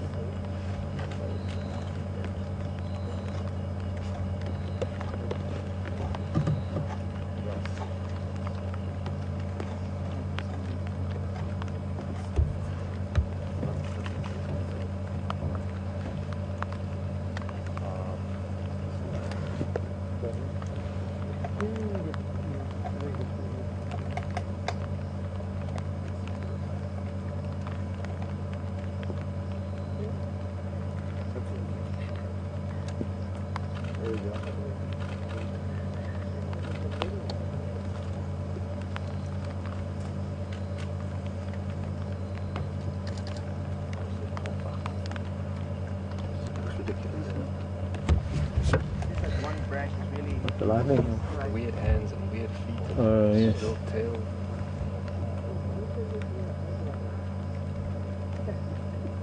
What video light do you guys use? Light. What video light do you use? Oh, we've just got small LEDs on each side.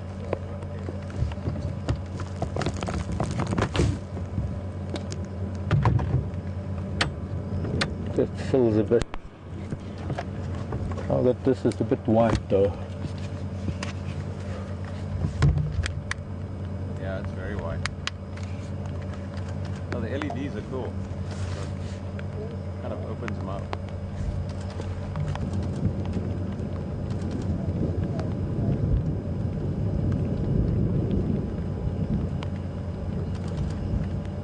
Thanks, Sharon, by the way, for the information. Sharon in Austria. With the eye of clear sky through the storm.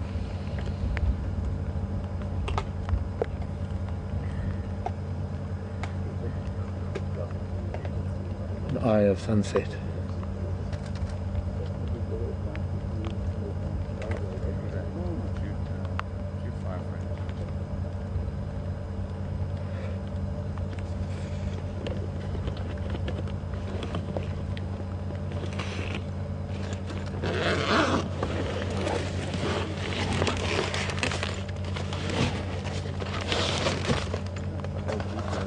Is that a... I'd love that it can be safe.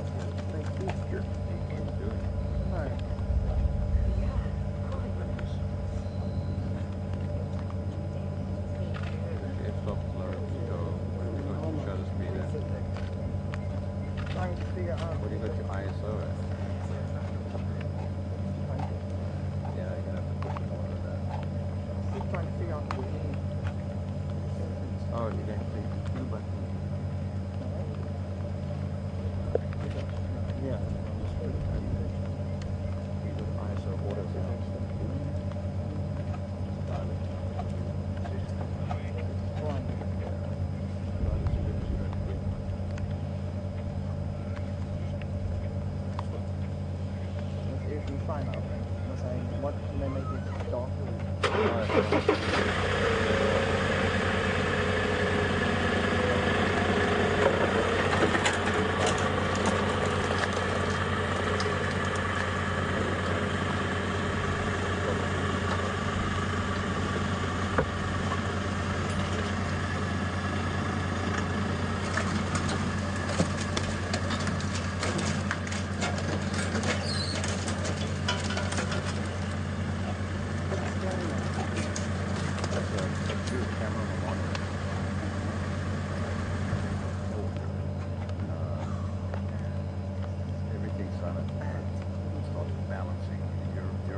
Right. Shutters full going up and down, moving. Just gonna wait for some light stabilizer. Sets the scene, that's for sure.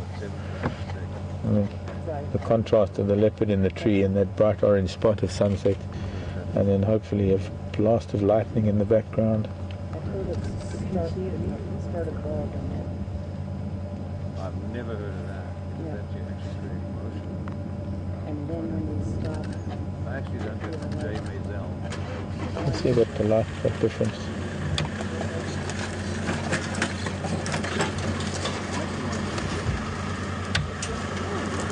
Nice.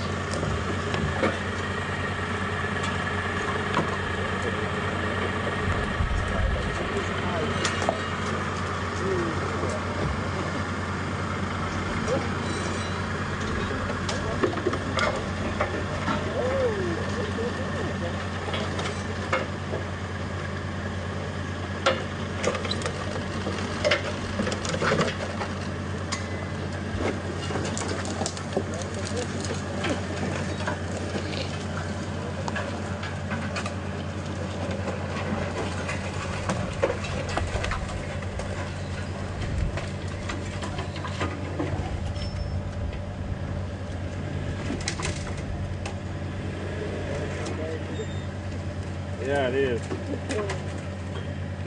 doesn't go to top of that.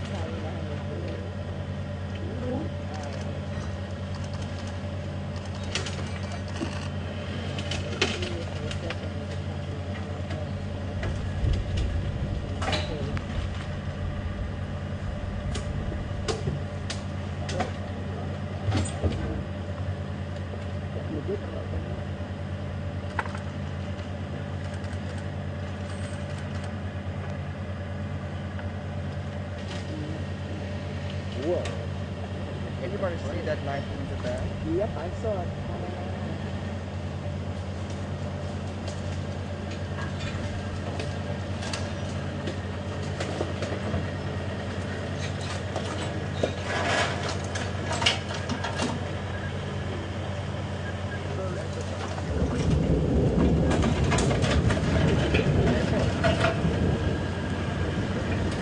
Hey, now I see. I'm just waiting for this other vehicle to get here, but I'll be moving out shortly. I'm going to have to move back now because with them coming this way.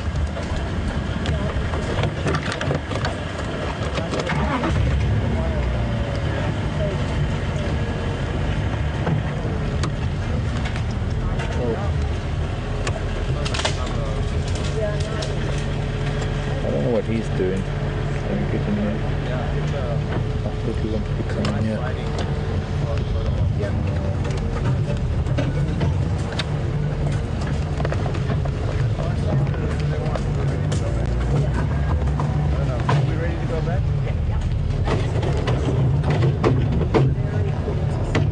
You should be leaving. Oh, awesome. You got great angle. That's a nice angle. You got something else.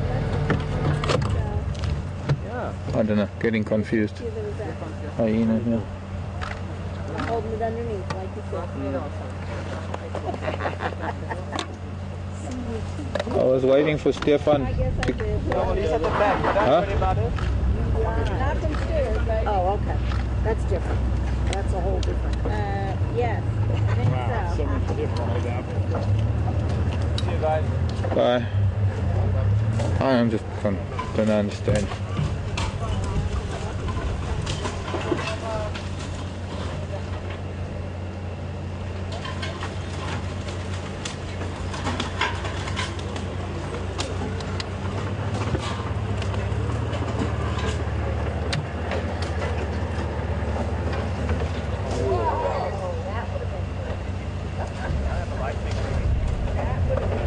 think the storm's turning, it's coming back this way.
Seeing something.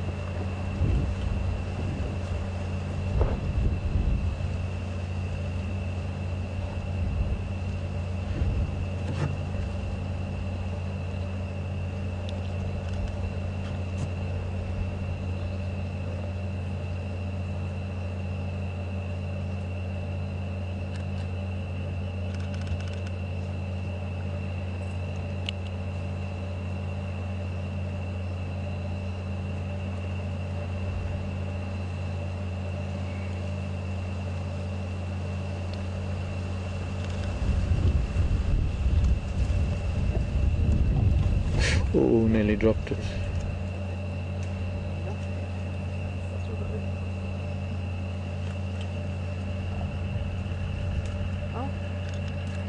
Oh, that seems it's largely separated. Probably just a little bit of skin connecting the head.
Can you see what that is there, Andrew?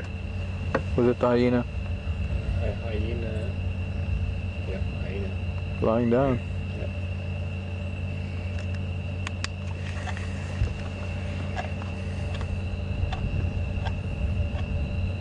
Copy that, Alex.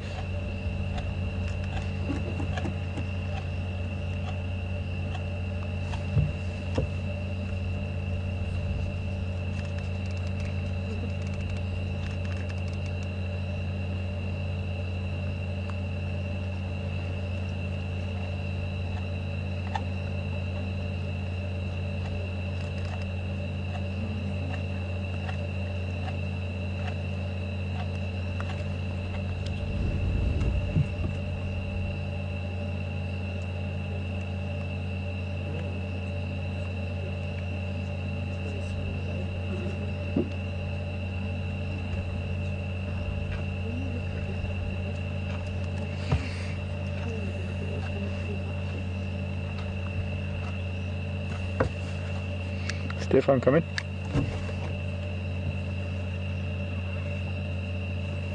Or are you waiting for me to pull out?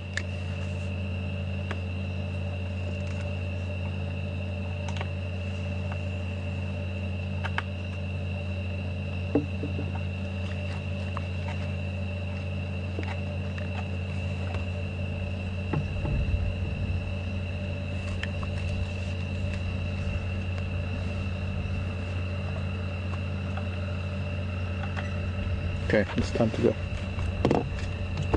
And maybe we can cross over to Brent and see what he's up to just before, not before.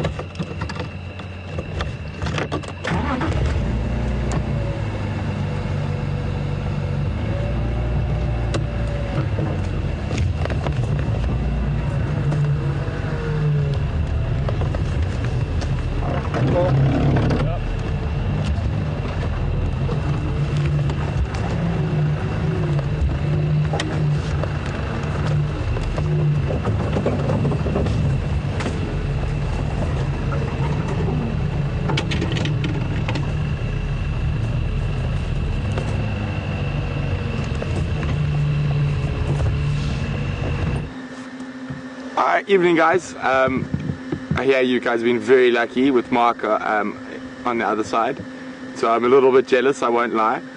So Brian and I have actually just been filming some lightning and it's been quite spectacular up in quarantine clearings. I'm going to wish you guys a wonderful evening. Brian and I are going to head back and we're going to leave you with Mark for the last bit of drive, and we'll see you bright and shiny tomorrow morning. And hopefully we can find some more animals. Hopefully there's some lions come back. I'm definitely feeling like I haven't seen lions in a while. So I'm going to be hot on lion tracks tomorrow, especially after that long track this morning with them leaving. But it's been great. I hope you guys enjoyed, and really special sighting from what I hear, and I look forward to hearing from Mark about that when he gets home. But have a great night, and over to Mark.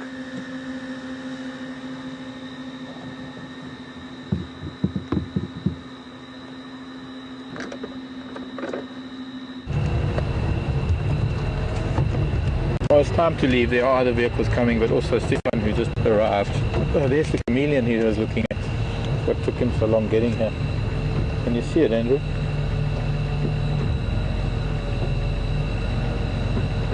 That beautiful little chameleon. Oops, wrong light.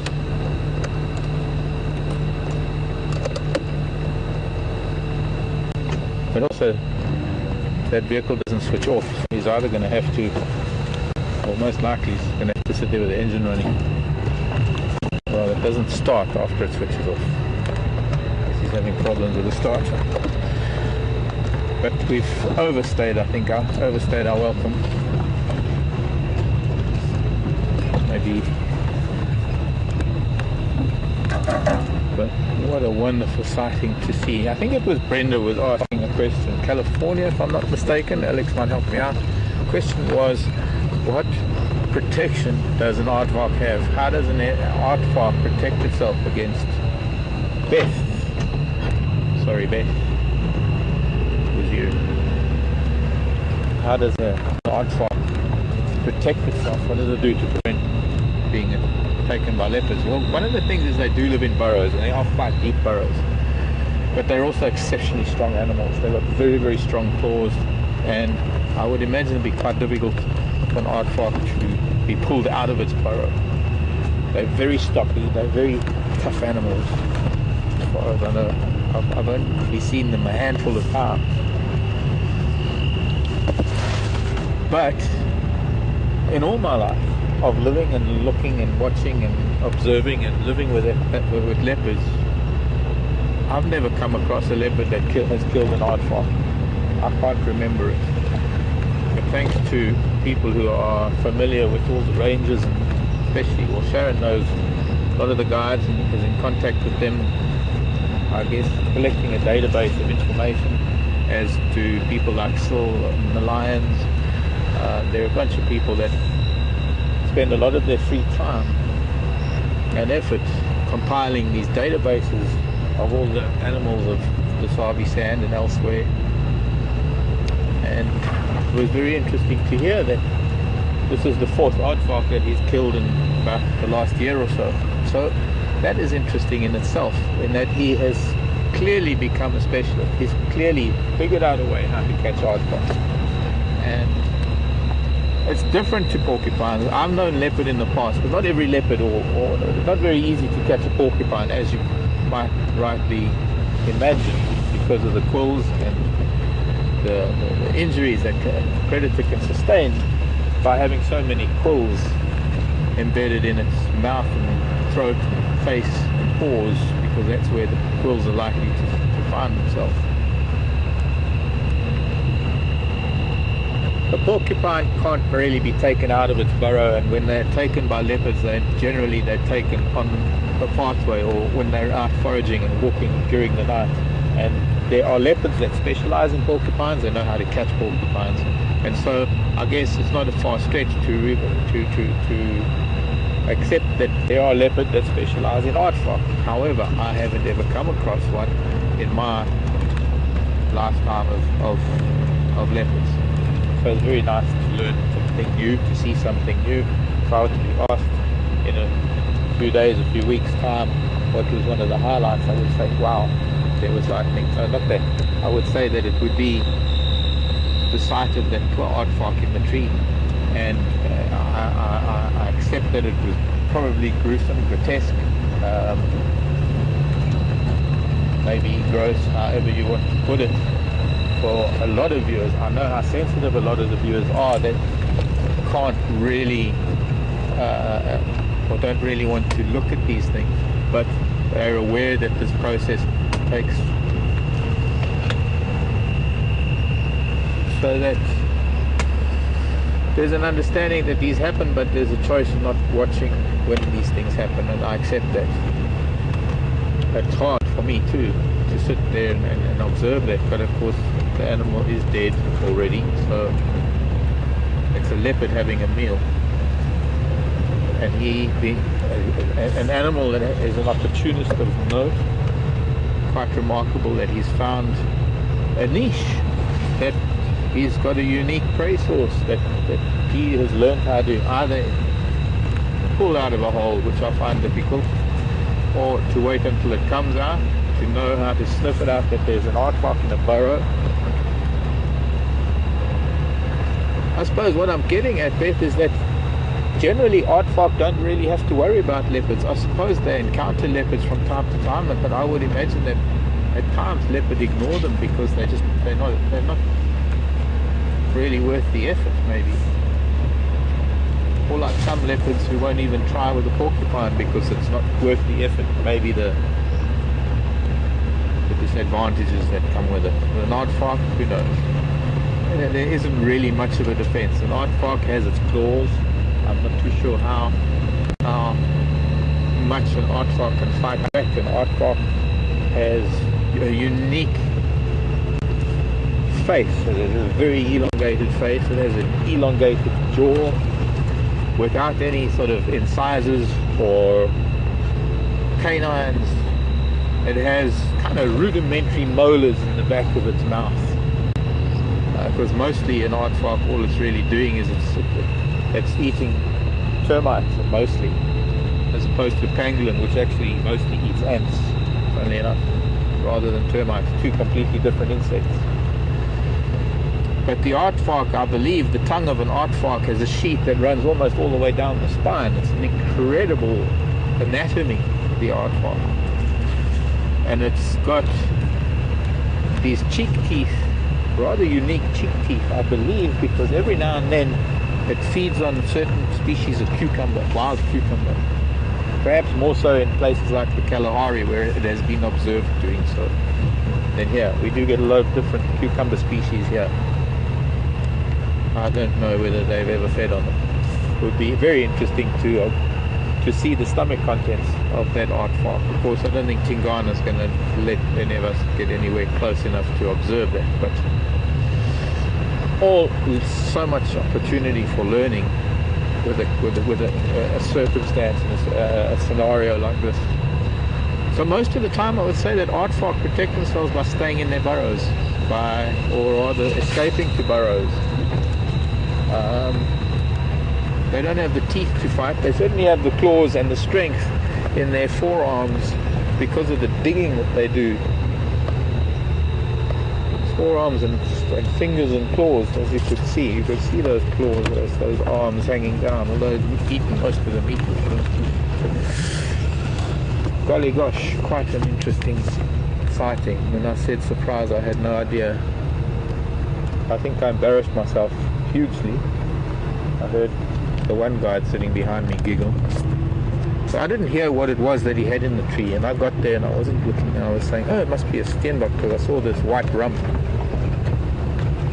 and in the yellow light it looked like beige on the outside of the rump. Beautiful lightning.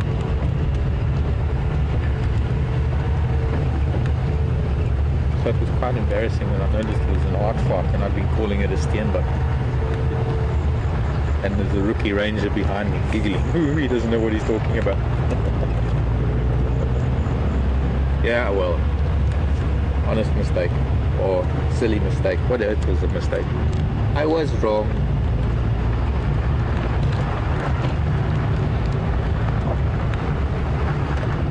Okay, now what I'm going to do is we're driving south. I'm going to have the storm in front of us. Turn some of this light off, that light off, and that light off. Let's see if there's going to be a flash of lightning. Bless you, bless you. Andrew sneezes. Bingo. Oh no, it's an animal sneezes. Is it an animal sneeze or Andrew sneeze? Right, so there's our camera operator sneezing. So there's the ground ahead of us where I'm shining the light, and I want it to be a little bit dark because I'm hoping there's going to be a flash of lightning for you to see. Although it's receded now, it's headed way north. We're not going to get much of it. Whoa, there's a little bit.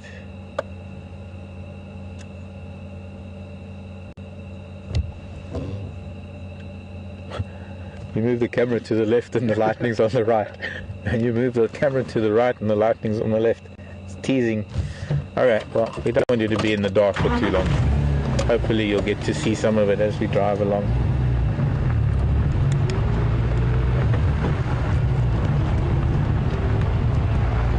Lots of wildebeests, but we can't see them. Well, briefly. Shall we just briefly? Because wildebeest, zebra, impala. You can see some of the eyes reflecting.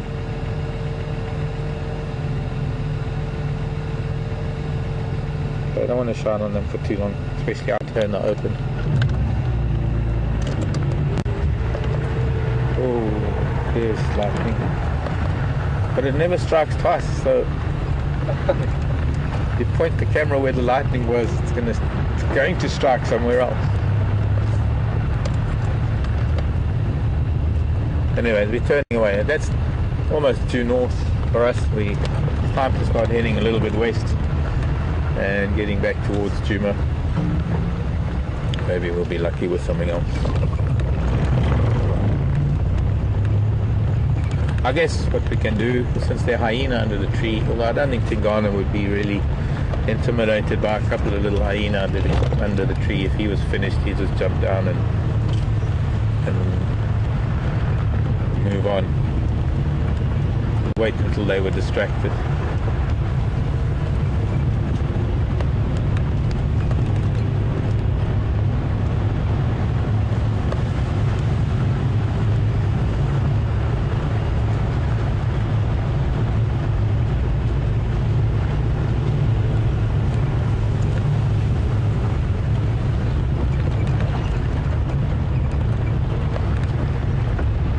And the cats continue. Cat streak. There are no cats on Djuma at the moment, so we're lucky we've got a cat. There?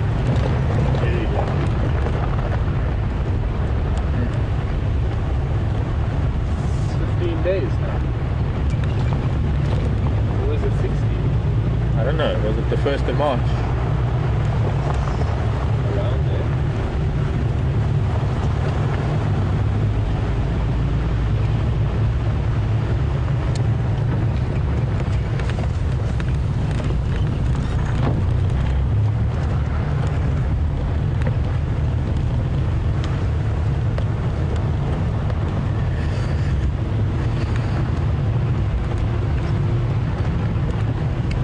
Arathusa, heading back to Djuma.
So now that leopard Tingana would be Mvula's rival now. What I'm interested in, since I don't know, first time I'm seeing Tingana, and now I can put things into perspective because now I've seen him.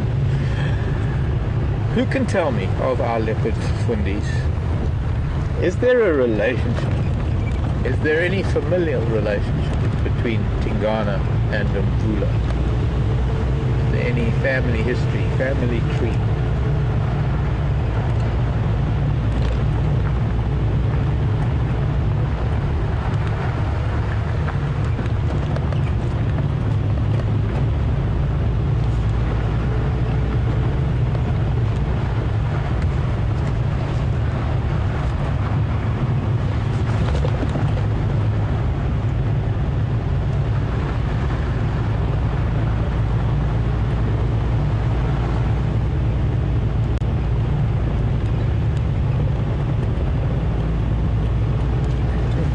Also, come to think of it, even though it was a dead aardvark, there was not much left of an aardvark.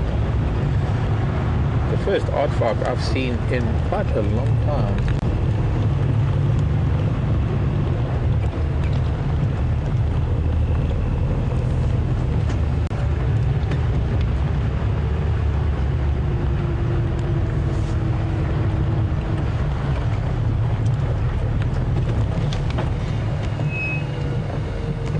Vehicle.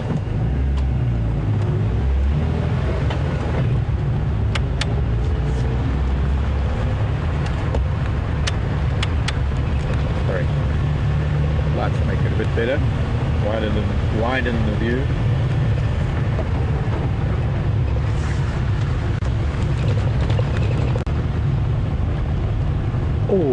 Oh, wow. That distracted me. There was a huge pulse of light. Should get the rumble. There it is. They're brothers. Oh, well, that makes a lot of sense. Interesting that they kind of got back-to-back territories. Who was that, Alex, that said they're brothers?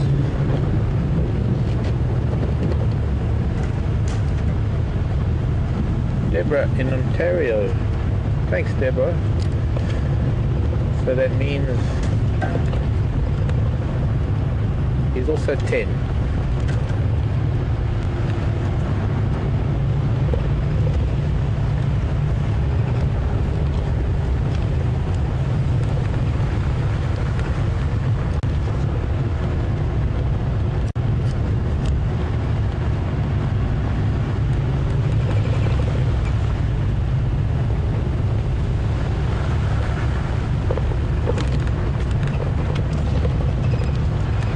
If they ever get together, that's another question. Deborah, anybody? Have they ever been seen interacting, and how have they interacted with each other? Has there been aggression? Has there been animosity?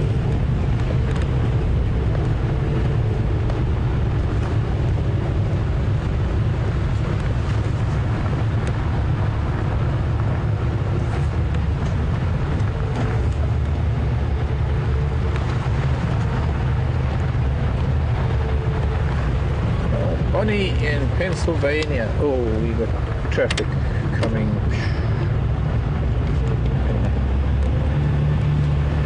Hey, Bonnie wanting to know, since we got lightning, Bonnie wants to know about lightning bugs or glowworms. I'm going to have to pause in that, Bonnie, because I've got traffic coming my way and my lights are quite bright, so I'm going to pull off the road, let all these people come by, and then there's going to be dust that settles and hellos need to be made, so just give me a moment, please. And maybe let's kill this for now, just dim it a little bit because it's a little bit bright. Goodbye. Cheers, man. Oh, Did you get to see him? Oh, fantastic. That's good. Yeah. Oh, what a sighting, man. I thought for me it's the first time ever. Really? But I believe it's his fourth in a year. No, it's his second, but it's the third time we've seen a leopard on the aardvark in a year. No, evidently somebody told me that it's his fourth this year. You must come. I've got video footage of him killing the one. Really? Is he going in to take them out, or is he intimidating them to come? The one we saw him, he stalked it for about 10 minutes before he cut it. Oh, okay. So it was above the ground already. Yeah, very interesting. Thanks. Yeah. Cheers, Mark. Bye.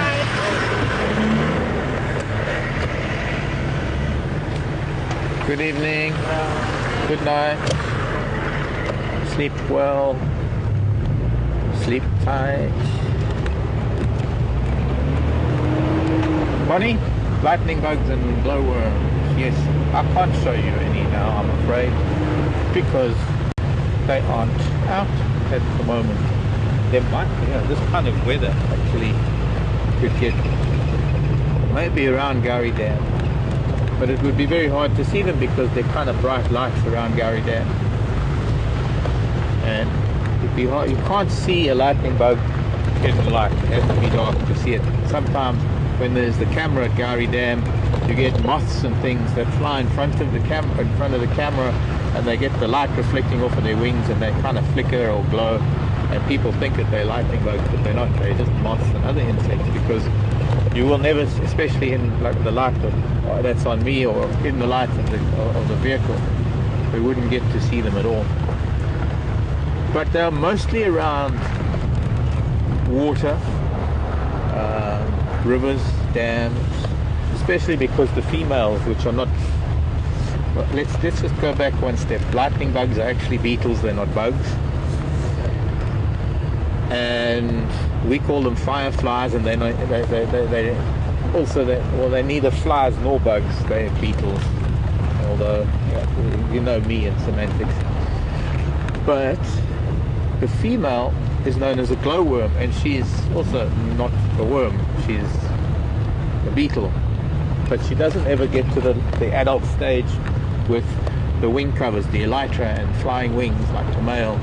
She stays almost in the larval form. Oh, hello little scrub hair. Oh, and two little ones, 2 children. I'm just gonna, don't want to put too bright a light on them, I'll just do that. 2 little bunny rabbits.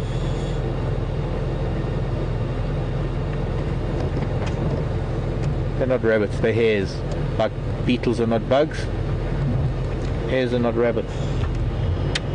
Okay, sorry, they're 2 youngsters, and I don't want to bother them too much. They're both probably scared out of their mind.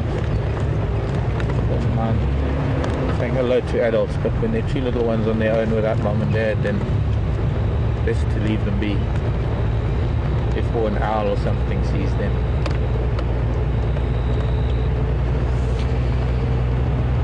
Now the female lightning bug, which is known as a glowworm, and as I say, it's neither a bug nor a worm, she has a fixed light, and she stays close to the water's edge usually.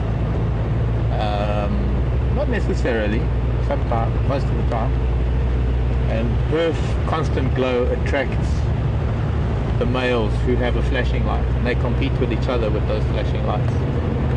And I suppose the intensity of the light flashing changes when he's closest to the female, so somehow that has determined the sexual selection in the species, or rather dictates a level of sexual or natural selection based on the males flashing. Anyways, going way off subject as I do.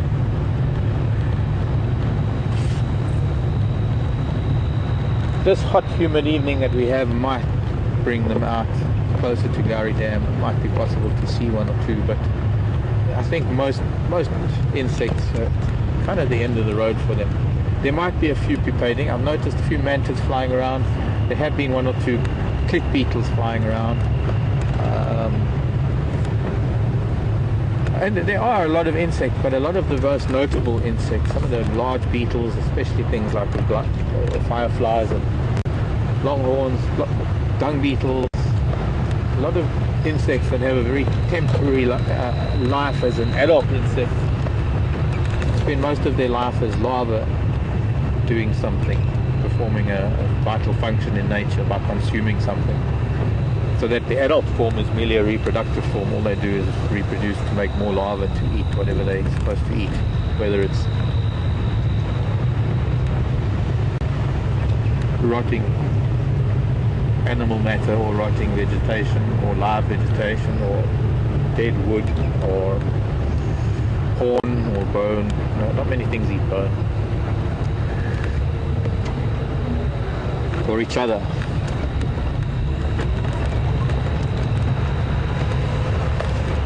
Wonderful evening, wonderful day. It was really fun to have a storm. Yeah, copy, thanks.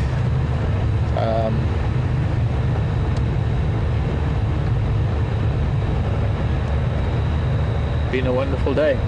Also, especially with that storm that blew through here. It's quite exciting. Thank you for joining us. Thanks to Brent and Brian and something on the other vehicle, on Jigger. Alex in final control. From Andrew and myself here on Wendy.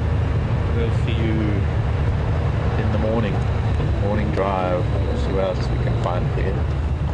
Maybe I can show you some of those insects I'm talking about. I've got them. I've been carrying them in a little jar for the last week since I've been back. Okay, it's not a week, half a week. And when there's time, we'll look at some insects. Bye everybody, love you lots.